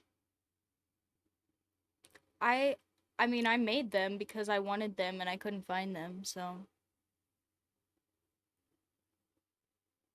maybe. I kind of thought about it and I was like, do I really want to make a bunch of little tiny random stuff? And I didn't really, but I bet I could just literally make a bunch of frickin' skateboards and put like different patterns and stickers and things on them, and that would be just as good as doing like a variety of things because I bet a bunch of other people would also like to wear some little skateboards in their ears. I don't know. I can tell guys that my we we love doctors. We love when uh insurance is letting us go to them. And I can tell that the adjustments that my doctors have chemically made to my brain are working so well recently because even though I am still very big sad and that's still a thing that I probably need to get adjusted again also. I have just been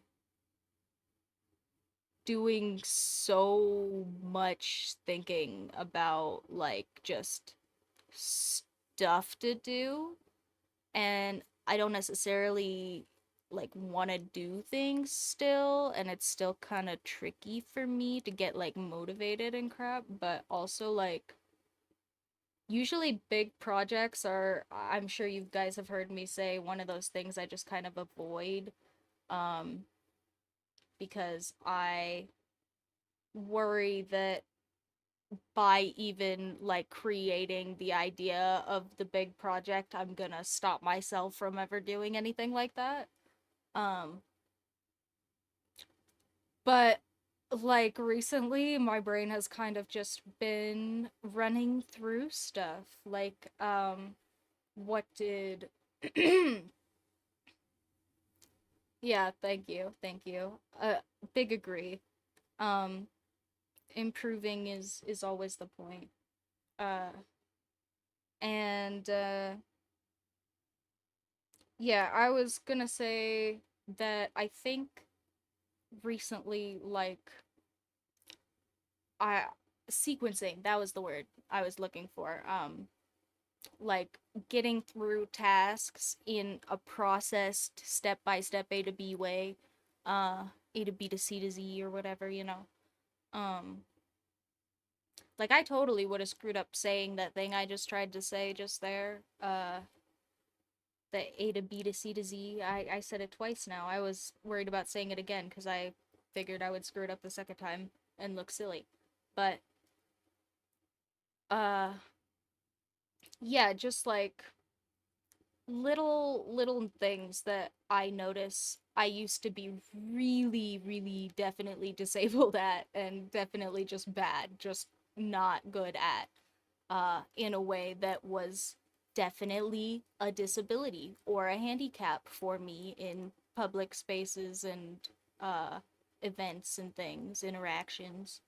Um, and I feel like they have not necessarily gone away, but just gotten a lot easier for me to manage kind of in the ways I was already doing, which is really nice and has made some stuff easier for me to do. And because of like the sequencing thing, being a lot better, I feel like I have been kind of in my head putting together more like project style things, uh, as opposed to just individual instances of whatever, like getting up and deciding I'm gonna draw cats, is one thing, but getting up and deciding I have the ability to draw cats for 4 days and each day can be a different section of this series I want to do is like a completely different style of motivation for me anyway. And I have just not had that second one in a while because the steps in between have been hard for me in my head. Uh, with being a little bit disabled before, and it's been really nice for that to be working out for me. Um,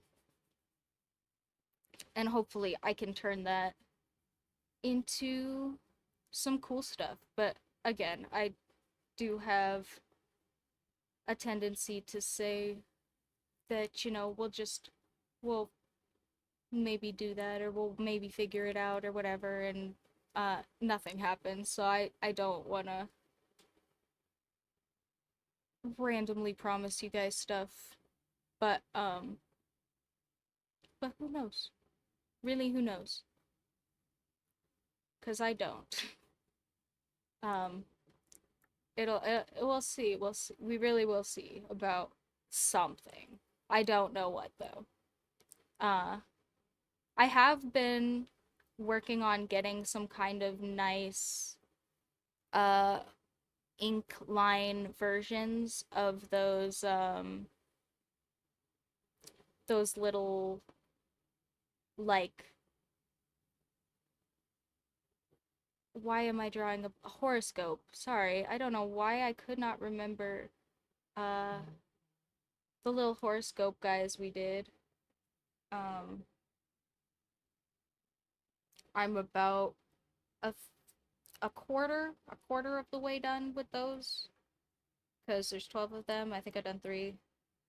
Um so if I do get through doing all of those on my iPad, I will put up some really nice little ink versions of those guys on on the Redbubble. If you guys liked the one that I did for your symbol, or if you know somebody who's super into astrology and would like a cute little mug or sticker or pillow throw, whatever, something with a little crab or goat or fish or whatever the heck else is in the horoscope agenda, I think I probably can say that I will get those finished because I have been working through them and have gotten I have gotten myself to do them more than twice now, which seems like a pattern probably. So, probably I can finish those ones.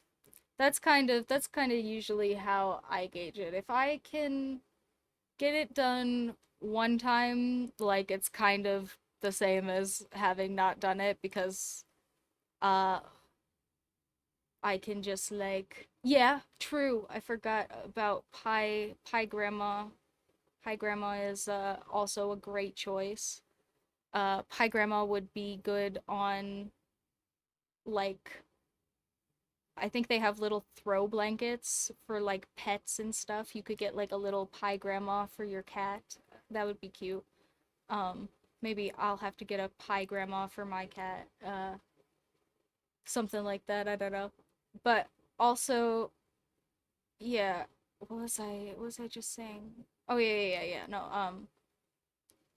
I feel like if I get it done once, it's kind of a fluke, cuz I can just have little hyper focus moments with my spectrums of nonsense, and it can just be a one and done shot of nothing, and it can be just as good as having not done anything if I don't get anywhere meaningful. And then also, if I get it done twice, usually I do feel good about it, but not always good enough that it will definitely become a pattern. I think usually if I get it done 3 times though, if I get it done 3 times, it usually takes a little bit to disrupt me from doing it again. And I mean, I I think with stuff like like the prompts where I have done them for as long as I have, sometimes I will not pay attention to being kind of burnt out about it, and then I will just get more burnt out about it instead of doing stuff when it's appropriate to. And excuse me.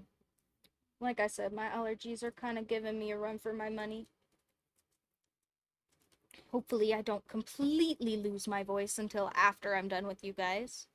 Um,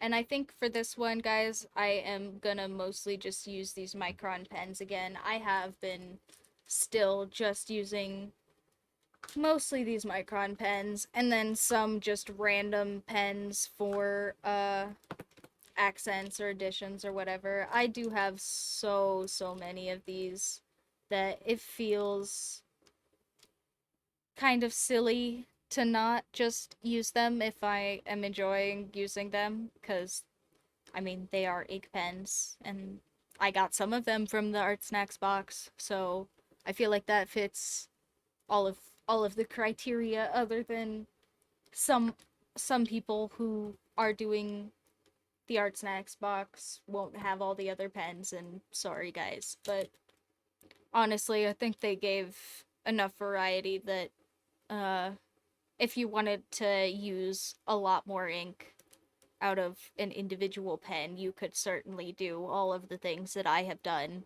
with the rest of the microns, with the three that they sent you. But I also, yeah, I'm gonna keep cheating and using my little bit of art privilege. Excuse me, sorry, I bumped the page there. Not that you can really see the remnants of my sketch anyway. Anymore. I've gotten most of it up, I think.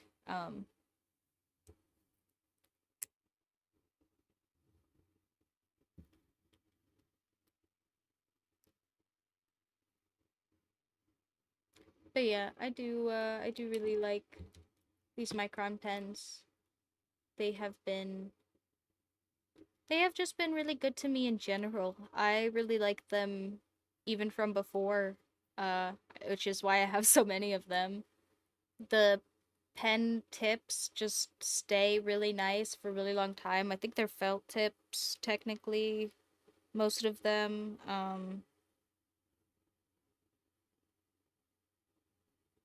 I don't even know if it says.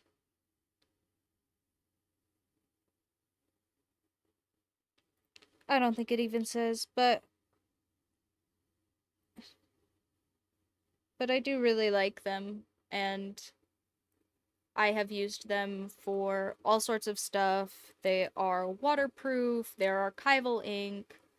Honestly, I these are what I should do a review about. I should I, the, I should write some stuff for you guys about these, because are these ones and Sharpies are an art supply that are kind of near and dear to my heart. But But these ones are like the professional art supply, professional in massive air quotes. Because what does that even mean? But whatever.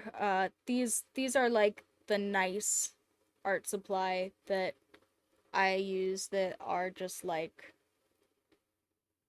really versatile and really inexpensive, and they last a really long time, and they just have so many nice things about them that I really could talk about them forever, and I should totally just write some stuff out for you guys about some of my art supplies that I like a lot. Uh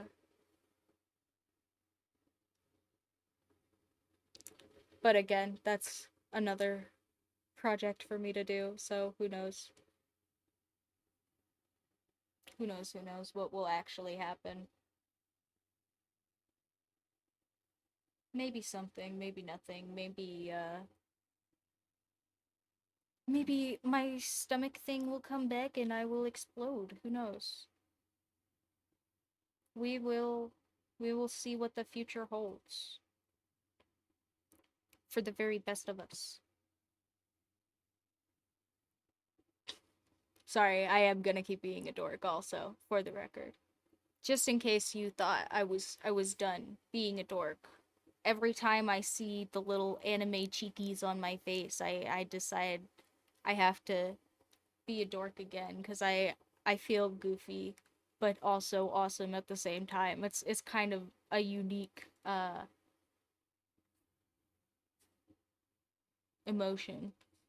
I yeah, I feel like I feel like I have like cool dad energy right now, you know? Like I'm absolutely a dork, but I also definitely just genuinely feel awesome.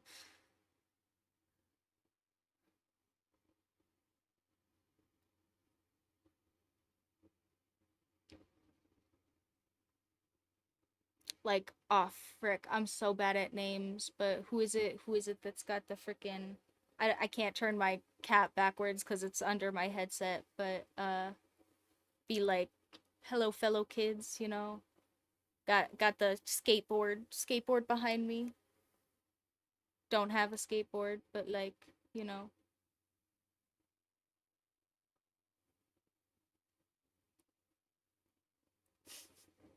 Yeah. Yeah, I'm just sitting here being a dork cuz I'm having a good time. This costume just worked out so much better than I thought it was going to. And the little I didn't try the little cheek things until today, so like I'm impressed with myself, and I'm also just I feel like the coolest dork ever, you know, which I feel like is kind of on character energy anyway, which makes me feel like even the coolerest dork, you know.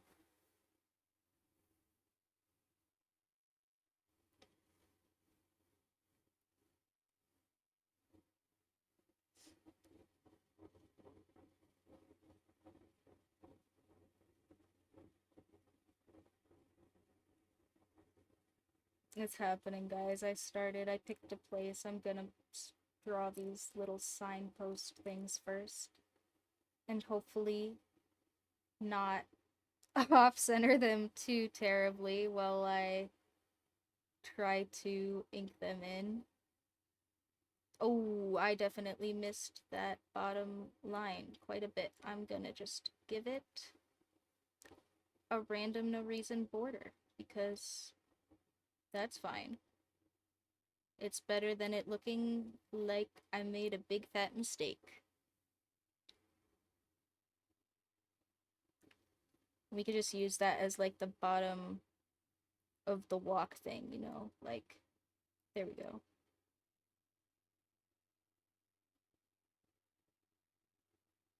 And we have Guy. He has forward arm. He has back arm. He has forward leg. He has kind of back leg. And he's walking. Wow.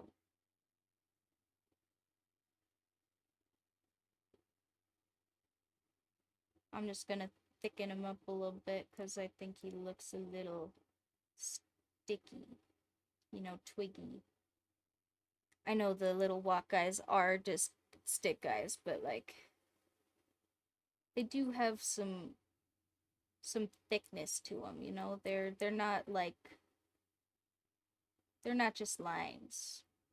They're not like stickman archer guys. They're like or or what is it? Bowman archer guys. That's a silly dumb flash game reference that I'm sure nobody knows, but I played that a lot also. Oh gosh, okay. Pokemon dad jokes. Ooh, I'm sure I know some of these. Okay, hold on. Uh, does electric type Pokemon say when they get gas? That's pretty good. That one is great. Um,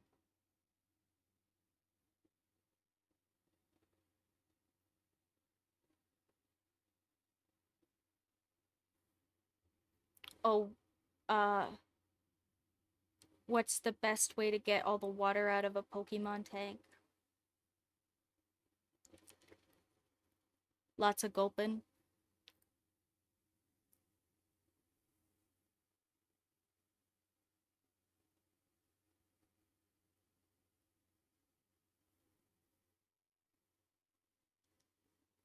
Uh,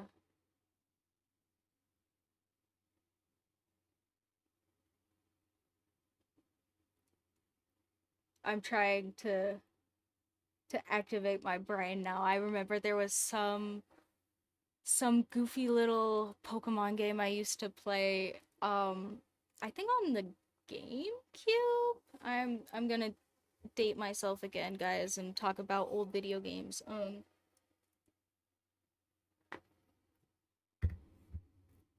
I guess I'm already dressed like original Ash Ketchum. I'm dating myself just on the camera right now, so that's fine.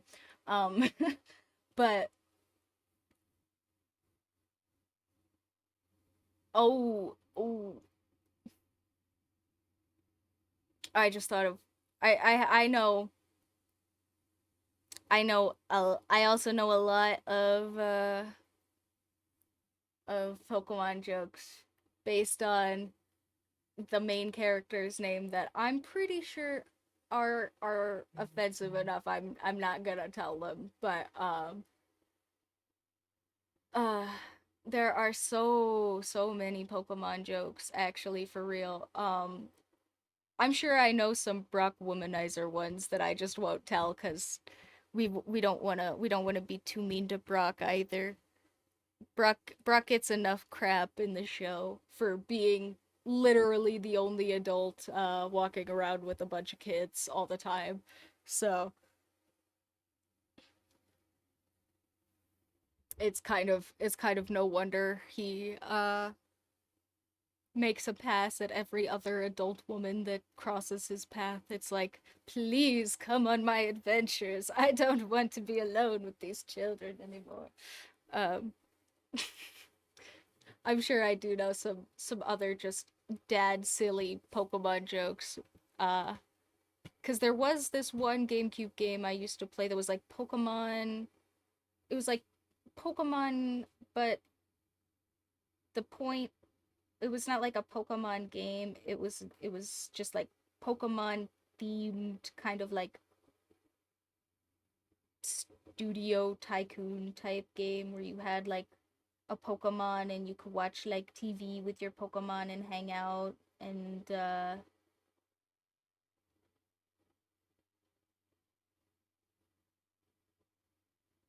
it was so weird. But anyway, there was like a Pokemon jokes channel, Pokemon laughs. Um Maybe it was on my DS. Maybe it was not on my GameCube. Maybe it was my DS. Would have been like super old DS game. I don't even remember, guys. Guys, it's starting.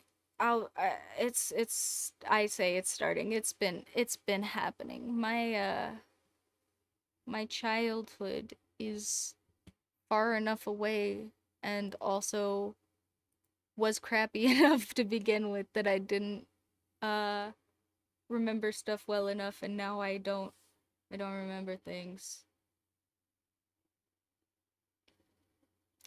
You know, I bet that's exactly what it is. I bet you are so right. Thank you, people of the internet. Oh my gosh, this was totally it. This was totally it. I played so much of that game. You just hung out in the room with the Pokemon, and then the Pokemon watched TV, and then you watched, like, it was basically just like I think a ploy to get you to watch the little Pokemon, like, Nintendo branded programming. I'm sure that's exactly what it was. But it was so much fun, and I totally did watch a lot of Pokemon branded programming on the little TV with my Pokemon. And that was actually such a blast. And then you could just, like, take care of your yard and your little room. It was just like, it was like a little tycoon game around ads for Pokemon. I think that was literally it. It was so good though. I don't even see, I wish more people would give me, like, fun ads. I don't even care, like, if you want to feed me silly little propaganda crap and make me use my reading comprehension, like, okay, sure, I'm gonna have to do that anyway. But, like, I wish more people would be fun about it. Pokemon channel was such a fun little ad, honestly. Yeah, it was totally Pokemon subliminal messaging, but it was such fun subliminal messaging that I didn't care. And now as an adult, I'm thinking, like, I would do that. I would go and sit and watch silly little Pokemon programs with my Pokemon on the GameCube, you know, for fun. Uh,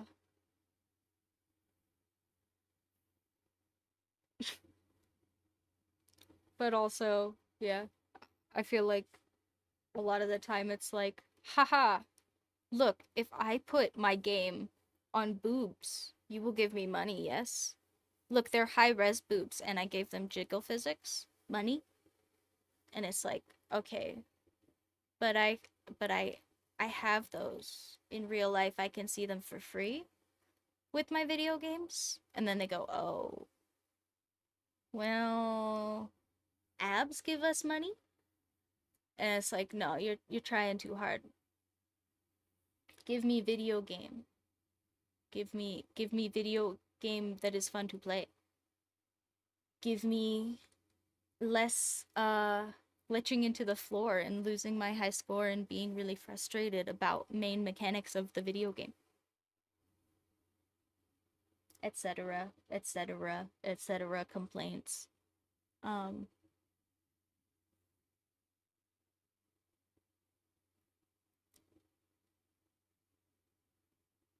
yeah, I don't know. Or, like, I have gotten so many yeah, Kerching money, except for not mine. It's not mine. Somebody else's money, I guess. Cause, yeah, not for me.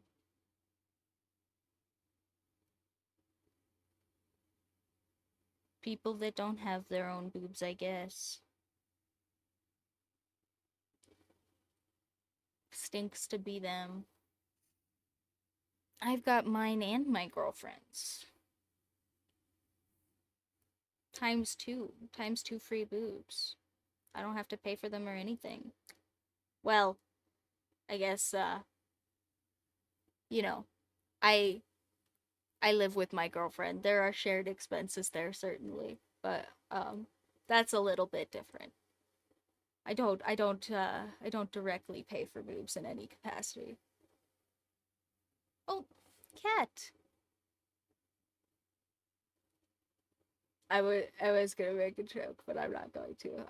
But I do pay for my cats. That was the joke. Um, they are on the floor currently. They're so sweet. Oh, hi, Mishy. I'm just sitting here. You're fine. You can drink the water.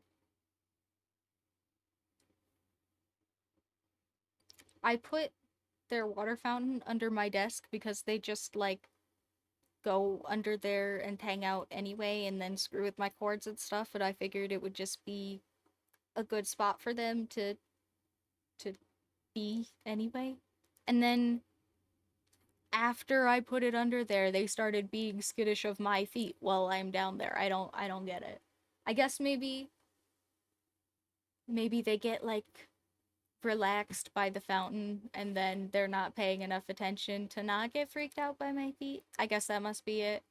But also yeah, it's a little bit silly. They're a little silly. I don't try to freak them out. But yeah. It's kind of funny. The big one that is a house cat is definitely more skittish than the little one that is the rescue. And I would kind of assume that that would be the other way around because I would kind of assume surely the rescue has been through some nonsense outside. Like the rescue regularly gets into shouting matches with one of the strays that lives nearby, so I'm sure that he has been in a tussle or two. But he's just happy to be inside and cozy, I guess, or something, cuz he don't care mostly. I can bang stuff about or move furniture or turn the vacuum on and mostly he doesn't care unless it's like at or near him, like where he has a reasonable expectation that something might like hit or hurt him. Uh he's pretty good. He's pretty chill.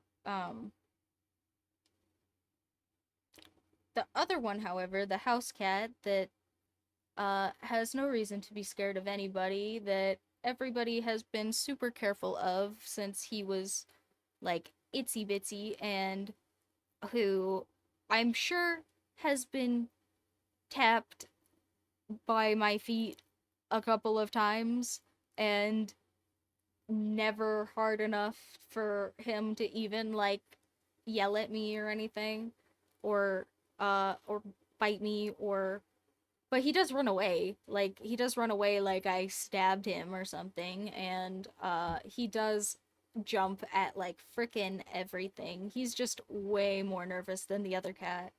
Um and I have tried to like give him and it's not like from the other cat. Like he was way nervous even before we got the rescue. I kind of thought having like a friend might make him less nervous. And it did a little bit, but like he's still just kind of a spaz on about anxiety stuff. Like he just jumps at lots of noises and he doesn't really want to sit down while he eats most of the time and like if he's cuddling with me and somebody moves real fast, he gets up and wants to make sure it's not something he needs to be paying attention to. Um, and it's just weird because I have gotten him like scent things. I've gotten him like the little fountain has like chamomile in the filter, which is supposed to make them relaxed, uh, and just be kind of good for them. And it's I've got like I mean it's also a fountain, so it's like white noise machine and running water for the cats, you know. I have a faucet in my bathroom that leaks, and I just leave a tub, like a plastic tub, in there for them to, if they want to go and check it out or whatever. So it's weird. I mean, there's lots of like spaces for him to be. It's just it's odd that he's as anxious as he is. Um, and I guess it's maybe just because our area is kind of loud, or my house is kind of dusty, or he's just a nervous cat. I'm not totally sure. Um,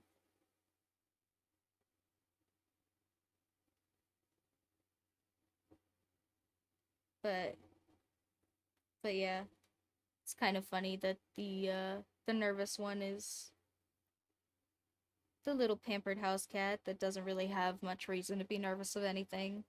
I think it must be inherited behavior from, because like I said, he's always been a little bit nervous. So I think it must be inherited behavior from his house from before us, because his house from before us that's a good one. I like that one. They play fight a lot, and the rescue does sometimes get to be too much for my house cat, and he will let the rescue know that he is done, and sometimes the rescue does not want to listen. Um and so sometimes I get to get up and go throw things for the rescue so that my house cat doesn't uh decide to teach him a lesson for real. But cuz I don't have, my cats have their claws, and they are all sharp and stuff, and I do have plenty of scratchers and things, so they're not like razors that are overgrowing into the floor or anything like that, but they do, they're sharp. They're regular sharpness cat claws, and uh yeah, if they were to really get in a fight, I would feel bad. Um so I do my very best to avoid anything that would cause that or put either of them in that situation. Uh yeah, a little bit. They do definitely get us on accident sometimes, so I'm sure if if they got into a fight, it would not be good for each other. Just based on that. Um and the one that is my house cat, he really does think that I am part of his part of his circle, I think, part of the cats. Um because every once in a while he'll decide that I do not have people skin, I have cat skin, and cat skin is perfectly acceptable to sink your claws into just a little bit.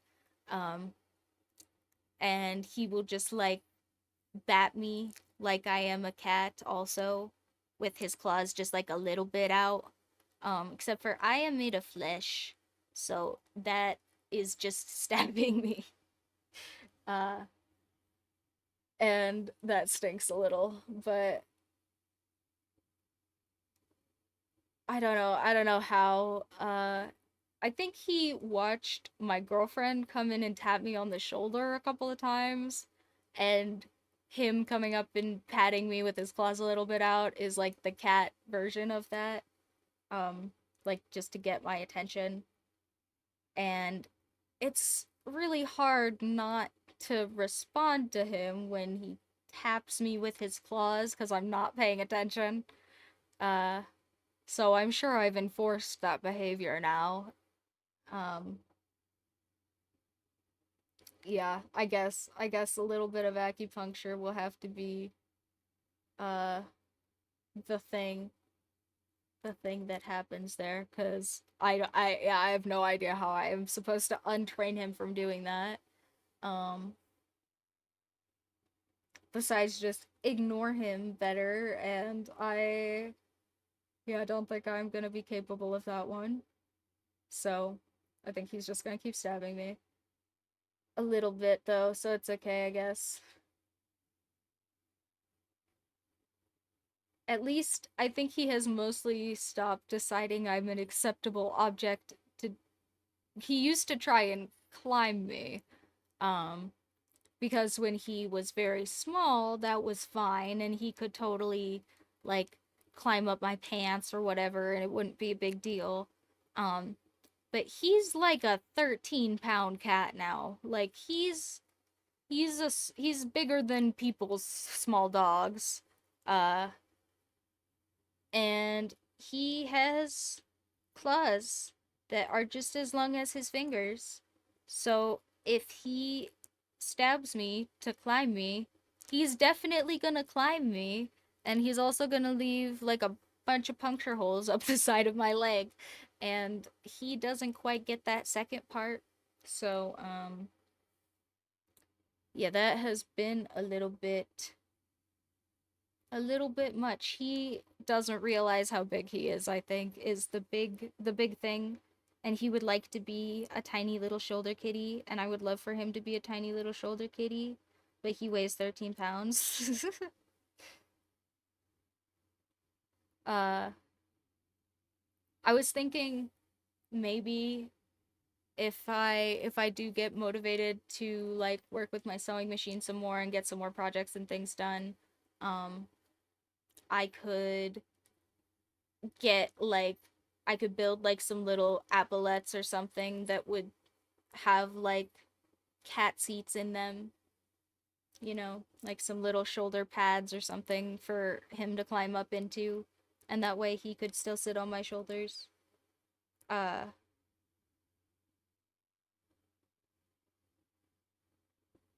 but I don't know if he'd go for that anyway. He's a little particular about his seating arrangements.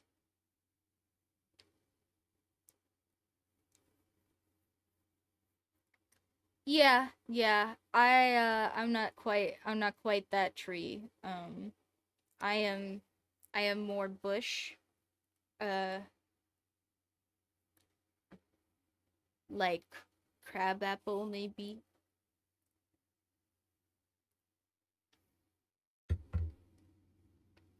Uh I'm 5'5" for the record. If anybody wants to know how tall I am.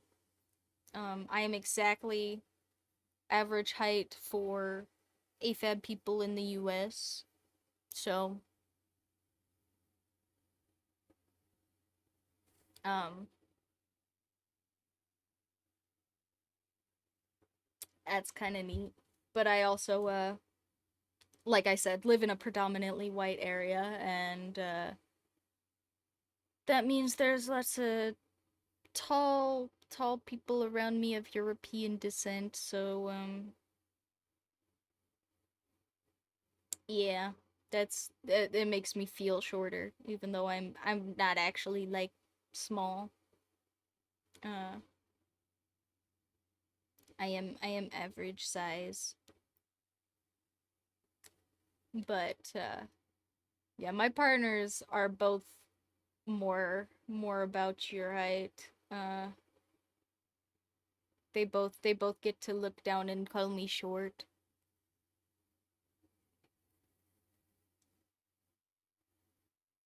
I don't know what I want to do with his eyes. I feel like I want to give them some kind of like little glowy effect, but I don't know. I didn't really block them out very good. Oh, you know what? What if we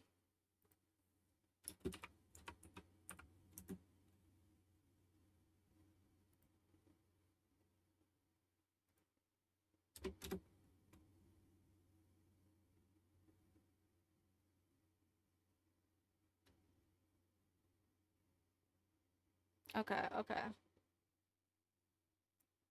I think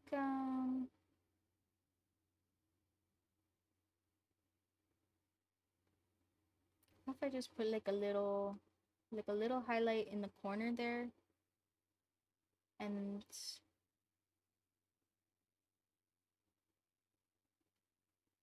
one more little one down underneath. I think that'll work. You know, I think Mothman does kind of look like Arthur from The Tick, so I feel like that has to be a good sign, right? I feel like when I saw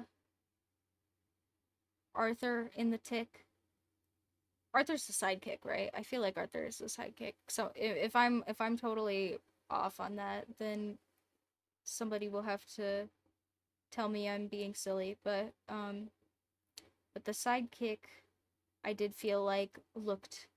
I think I did say that it looks like Mothman or something when I watched that the first time, because it is kind of just because it's what, like a termite or something.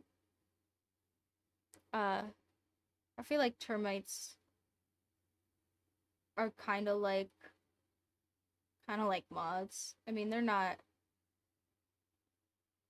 really when they're all like closed up and stuff, but they have they have wings, right? Termites have wings? Do actual termites have wings, or did they just give Arthur wings? Maybe I'm crazy. Maybe I don't actually know what termites look like. Hold on. No, okay, yeah, termites kind of look like moths.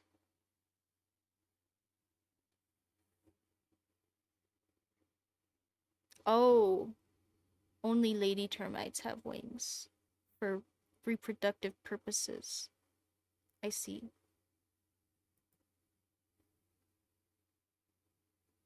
So, Arthur was a mating termite, I guess.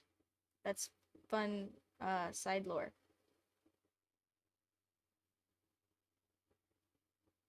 But they do kind of look like moths. Just like skinny, drawn out moths. And I mean, it was a person in the middle, so I feel like the body shape was probably less of a point.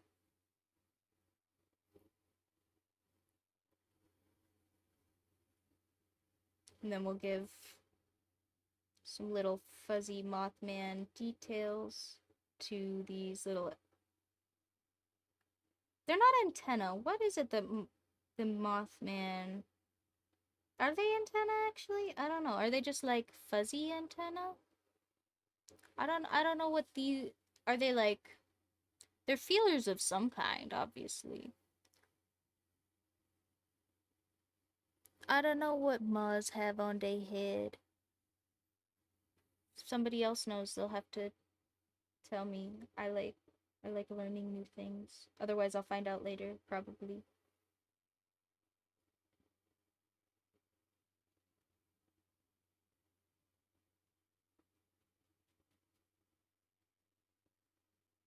And I'm gonna just for everywhere kind of imply like a ring light by adding dark stuff shaded everywhere except for just like the upper edge of the Mothman.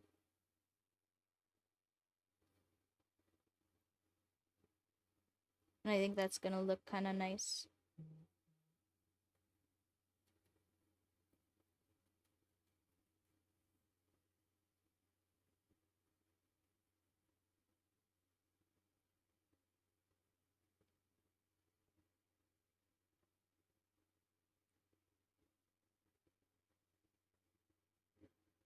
And then I'll just add like some little cross hatching in some darker areas. Is it just fuzzy antenna? I wasn't sure.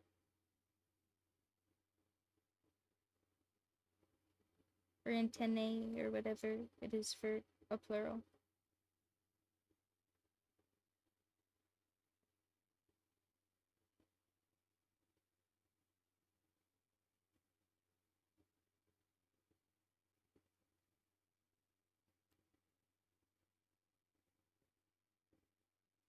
I just wasn't sure. They look furry. I guess antennas, nothing says antennas can't be furry. I just wouldn't think about antennas being furry. I guess maybe are bat antennas furry? I guess maybe they are just antenna. Or actually, do bats just have ears? Why am I saying bat antenna? Bats just have ears. I'm insane. Don't listen to me. It's because I drew some little bats and I'm just thinking of the little bumps being the same on their heads. Anyway, don't listen to me. Bats don't have antennae. Nobody clipped that one.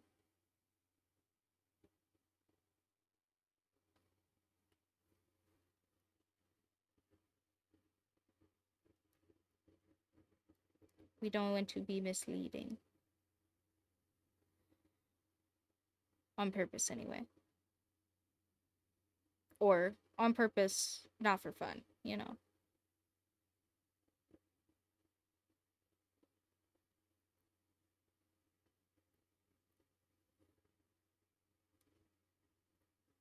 Everybody knows what I meant. True. That's I think that's optional though. I don't think all the bats have robins. Just sometimes. When Alfredids aren't enough, you know?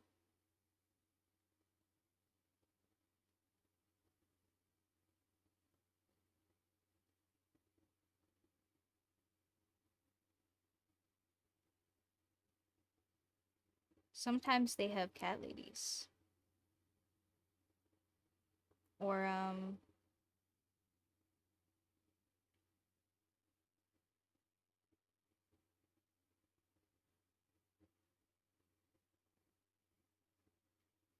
feel like one of the Bruce Waynes has like a real girlfriend. Like a woman that is just like a high class woman from Gotham, but I don't remember what her name is.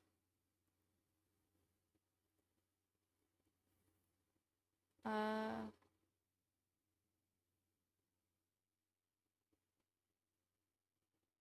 no idea. Anyway,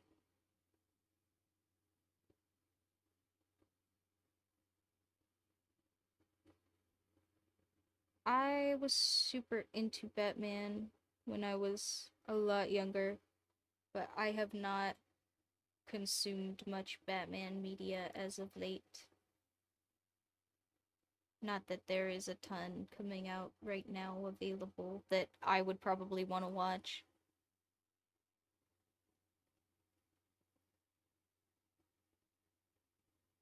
I have nothing against like superhero action films, but I am really particular about them. I want them to have interesting story. I want to give a shit about the characters before they start beating the crap out of each other. And that seems to be a tough ask for some superhero movies. Um and especially some of like I know I'm about to step on some toes, so unpopular opinion warning. Sorry, guys.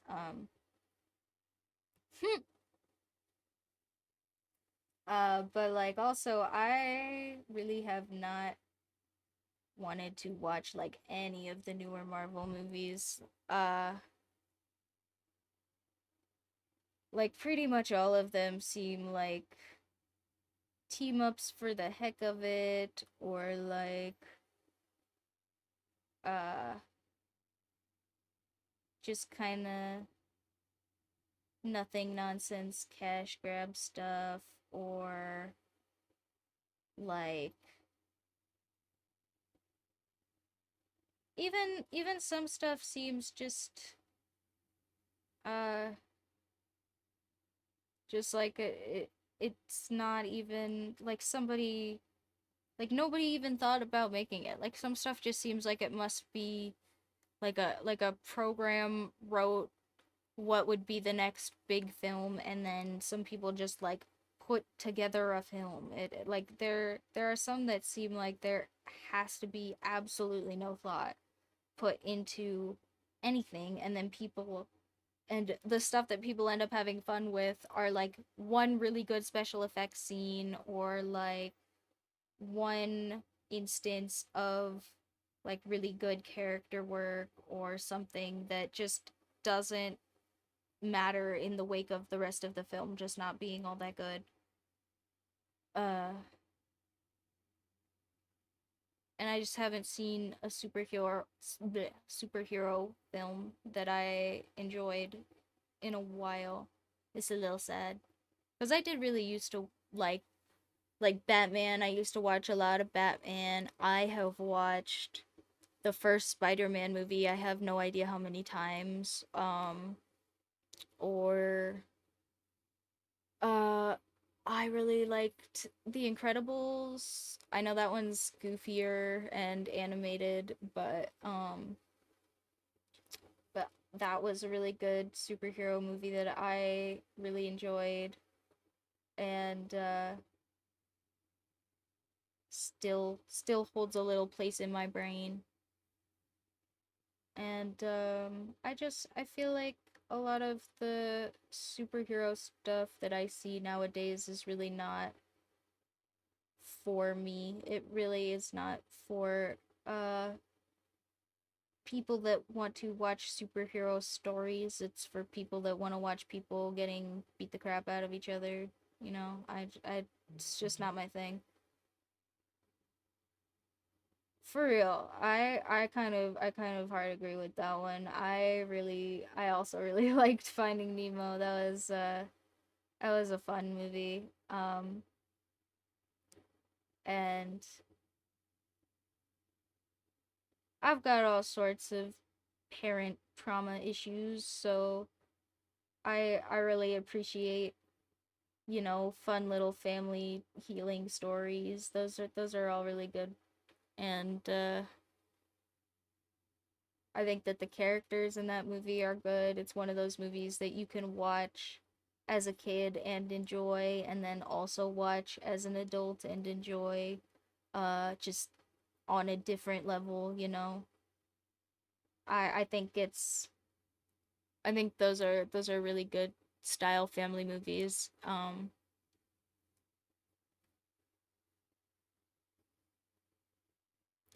I think when you make kids movies or action movies or whatever, like worse or cheaper just because the category is kids, or the category is action, or the category is something cheap or basic, you're really devaluing the category and the audience base. Uh and with kids movies that's really sad, cuz I mean like kids engage with all sorts of media, and if you make a bunch of trash nothing movies and kids assume that's what movies are, like that's just kind of sad for that to be anybody's intro into any medium. Yeah, yeah. Everybody can benefit from having a sit down and watching a nice family movie like The Incredibles, or freaking I one of the first Halloween movies that I watched with both my partners, cuz I used to watch with just my girlfriend, and then we kind of made it like a whole thing. Oh, ah, totally different number. Definitely not a scam. Anyway, but yeah, so now we all kind of watch a movie usually, and one of the first ones that we all watched was Monster House, and that's just definitely a kids movie. I mean, it's like I don't even know if it's PG-13. It might just be PG, and it is certainly spooky and There are like some fun little jump scare things, and like as a kid, the idea of big spooky house coming to life is certainly like actually really terrifying. Like it's scary for children. Um Conceptually anyway. Uh Maybe the goofy little house visuals and stuff are not that spooky even if you're a kid, but like the movie is a good movie, and I have watched it as an adult and also enjoyed it, and I also think that it is an appropriate for children movie that children can watch and not like go to bed with nightmares that actually hurt them or their mental state. Uh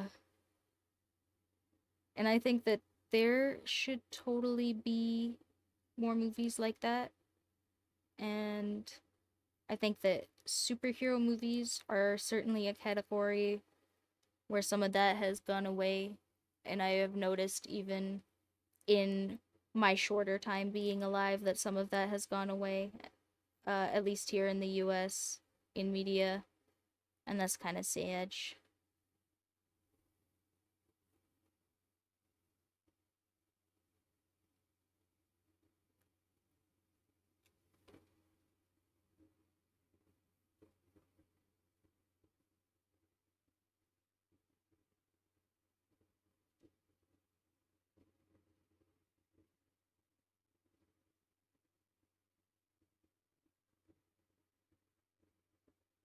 I am also thinking that we are certainly going to be done with this Mothman drawing soon. Uh, I know I said I would let you guys have me an extra hour or something because I started way, way late, but I think I have given you guys that back now. Um, and I also think it is looking so good, so thank you.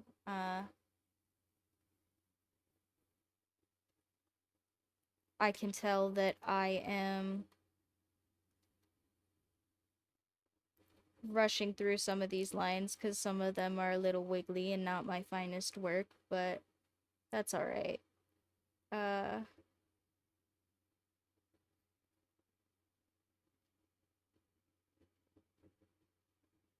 that's the thing with some of these bigger, fancier pieces, is if I get most of it looking pretty good, it matters a little bit less if my freaking road lines look like somebody painted the road lines while drunk. Um,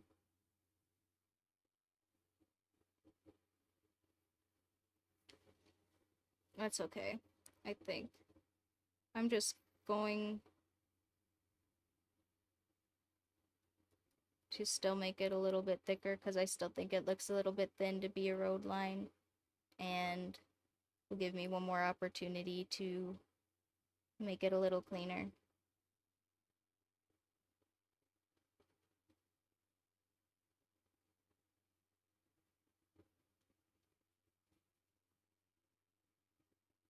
And then I think I'll probably go and add some thickness to these other side dashes.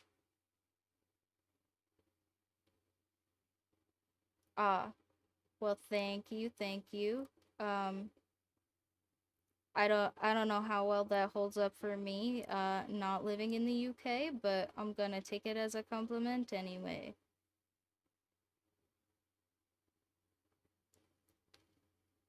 Maybe I ended up looking at UK roads for reference. Who even knows? Not me, I don't drive.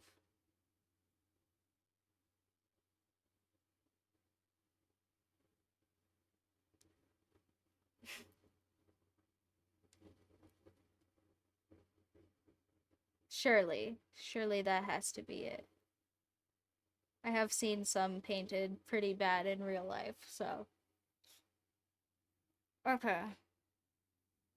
I'm trying to think if I'm missing anything. Oh, I guess maybe I should put like some little indications of light coming out of the lamps. I didn't uh block that in because the reference image had some kind of goofy stuff, but I can just add some little light cones like there's light coming out, you know. I don't think that is something I even really need to block. And if they're a little bit sketchy, it probably kind of adds to the fuzzy light look, you know?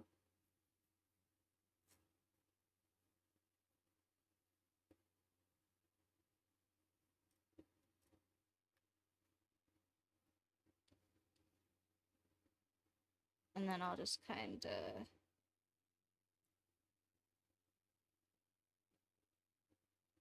add some shadow around edges, kind of emphasize that it's glowy.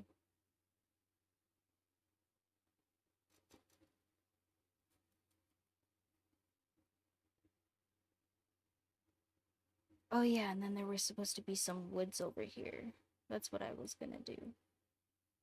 We'll just add like some little trees.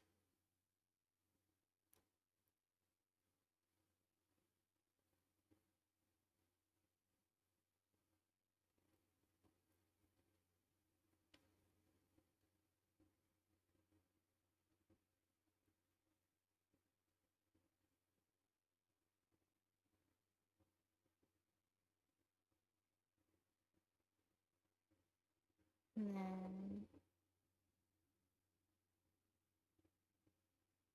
I'm just gonna draw like the suggestion of like some branches and trunks and stuff back here, and I will color in some dark spaces to just kind of give it some variety. So that we're kind of just suggesting that there's a forest over here, because I don't feel like there is any reason to actually draw a bunch of individual trees for the side of the page, you know? That seems silly to do for just that. So I'm gonna draw just like some woods, kind of sticking off to the side here.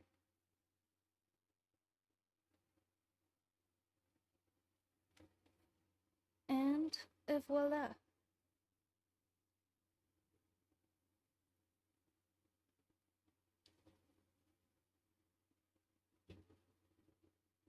It's so good, guys. It actually came out really good. I do really like that. Oh, you know what? I forgot to get my tiny little detail pen last thing. For real last thing. And put danger on my sign.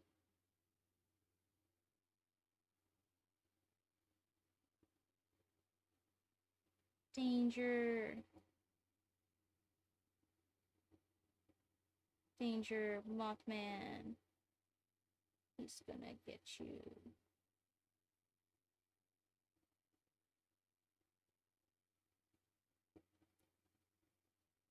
And maybe while I have this little tiny thing out, I'll just add some tree texturing.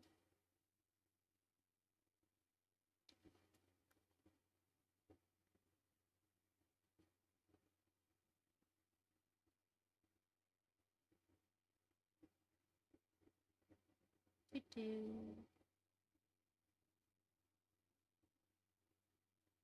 Right now, all I'm doing is I'm just putting some little cross hatching in the leaves where I think it's gonna add some definition here. Thank you. I think it came out really, really good. I'm really happy with this one. Especially for how much grief I keep giving the prompts. which are probably, I think the rest of them are stuff I don't have to give Navigator. I'm gonna give Navigator some grief because that one is still left somehow, and that seems like, what am I supposed to draw? Another pirate? Another freaking map? Another mountain? Like, I don't know. That one seems repetitive still. But we'll see. We'll see. We'll figure it out. Alright. Now we have to put the little Inktober thingy in here, guys.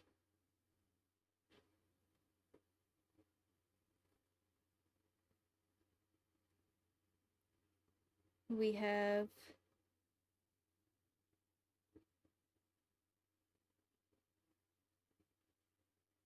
Inktober.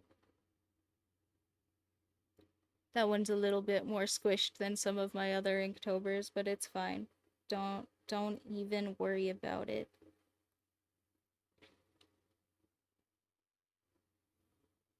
It's cryptid. It's cryptic lettering. Maybe I'll write the other one bad on purpose. See.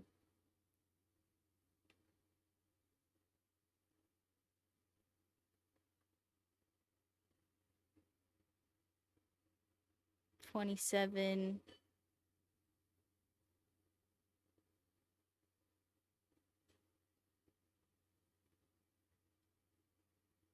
Road.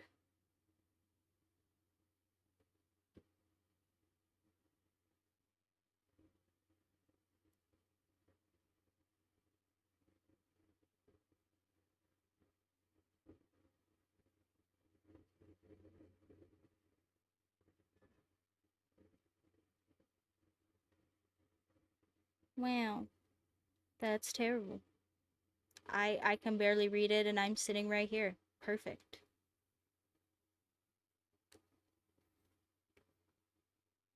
Uh, Unlike that, I am going to write my signature where you guys can see it though.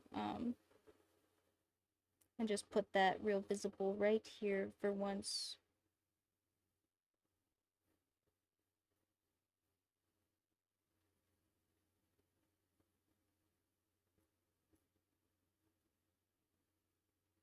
Wow. So cool, guys. I actually really like this one. I don't know. I keep thinking that the ones with really crap prompts are going to just go badly because, I mean, I don't know, that seems like a fair assumption. But also, mostly I've been able to pull stuff out of my brain by uh just forcing myself to treat them like any other drawing prompt and trying really hard. But also, yeah, I am kind of hoping we can get some more variety if I do the Synctober again. Or there are a couple of other like prompt lists. Like I saw a lot of people doing Drawloween this year, or Birdtober, which is apparently just do some really nice drawings of birds or artworks of birds, and like some people did paintings even. Like maybe next year I'll paint, who knows. Um but yeah, for right now, uh oh, I just realized the person that I trolled by writing that really badly is definitely just my editor. Whoops. Hee hee. I will put a note. I will put a note on this one when I send it to him. Apologies, but yeah, no. This has been really fun. And I think this is the last Inktober piece that we're gonna do together. But I promise I will find something fun for us to do next week. Probably probably more drawing stuff, but maybe I'll get my act together and we really will do some little game dev things or something. Um we'll see what's going on. And I hope you guys enjoyed sticking around for this one. I really like doing this one, and I really have enjoyed using these microns for all of the pieces pretty much this month. So, a shout out to the Sakura Pen Company because I just love all of their pens. They make me happy, and I will buy all of them forever as long as they keep being this quality, honestly. I have no reason to change them because look at that. Look at that Mothman drawing, guys. I'm not even that good. This is all the Sakura pens, really. You guys you don't even have to believe me, but Sakura pens just make your art look awesome. So, uh you should uh send me some. I was going to say you should get some, but nobody else should have them. You should just send them to me for free. Wouldn't that be wonderful? Uh I don't have absolutely any way for you guys to do that, I don't think, but you could send me money and I could buy them, you know. I don't know. I'm saying nonsense, but yeah, I think that is about the end of the stream, guys. Thanks for tuning in, and I hope you guys enjoyed me doing this, and we'll figure out something to do next week. If you guys missed part of this, or if you want to go back and see some of my other Inktober works, this is usually up by the next time I go live as a VOD on YouTube, or if you wanted to watch it as a VOD here on Twitch, it'll go up immediately afterwards because I have them set to do that for you guys. So you can always just catch up here on Twitch. It will always be saved automatically for you guys to watch. And if you guys want to check me out anywhere else, please go ahead and do so at any of my wonderful updated links, or yell at me that one of my wonderful updated links is broken because I have left DMs open on Reddit for you guys to bother me about whatever the heck you want. So, or if it's a big deal, I opened a cute little subreddit and you guys can go join that and check it out there and yell at me or put memes or whatever the heck else you guys want to do over there on Reddit. And I think that is officially where I'm sending you guys from now on. Because probably if I do any little blog style, whatever things, it'll be over there. And if you guys want to check out any of my stickers as those come out, those will be on Redbubble. And I have the links up for that too. So, yeah. Uh, Thank you so much for engaging, for watching. If you guys want to like and subscribe on the video here on YouTube if you're watching on YouTube, or follow me on Twitch if you're watching on Twitch for finding more of me doing this random crap. Otherwise, even if you don't want to, have a lovely day, have a lovely week, have a lovely whatever, and I will see whoever wants to be here back again next week, and we can catch them all. Bum, bum, bum. Or something else, because it won't be spooky month anymore, and I will no longer be dressed up as Anime Man. But, you know, we'll find something else fun to do, and I hope you guys come back for that. So, I will see you guys all next week. Bye bye.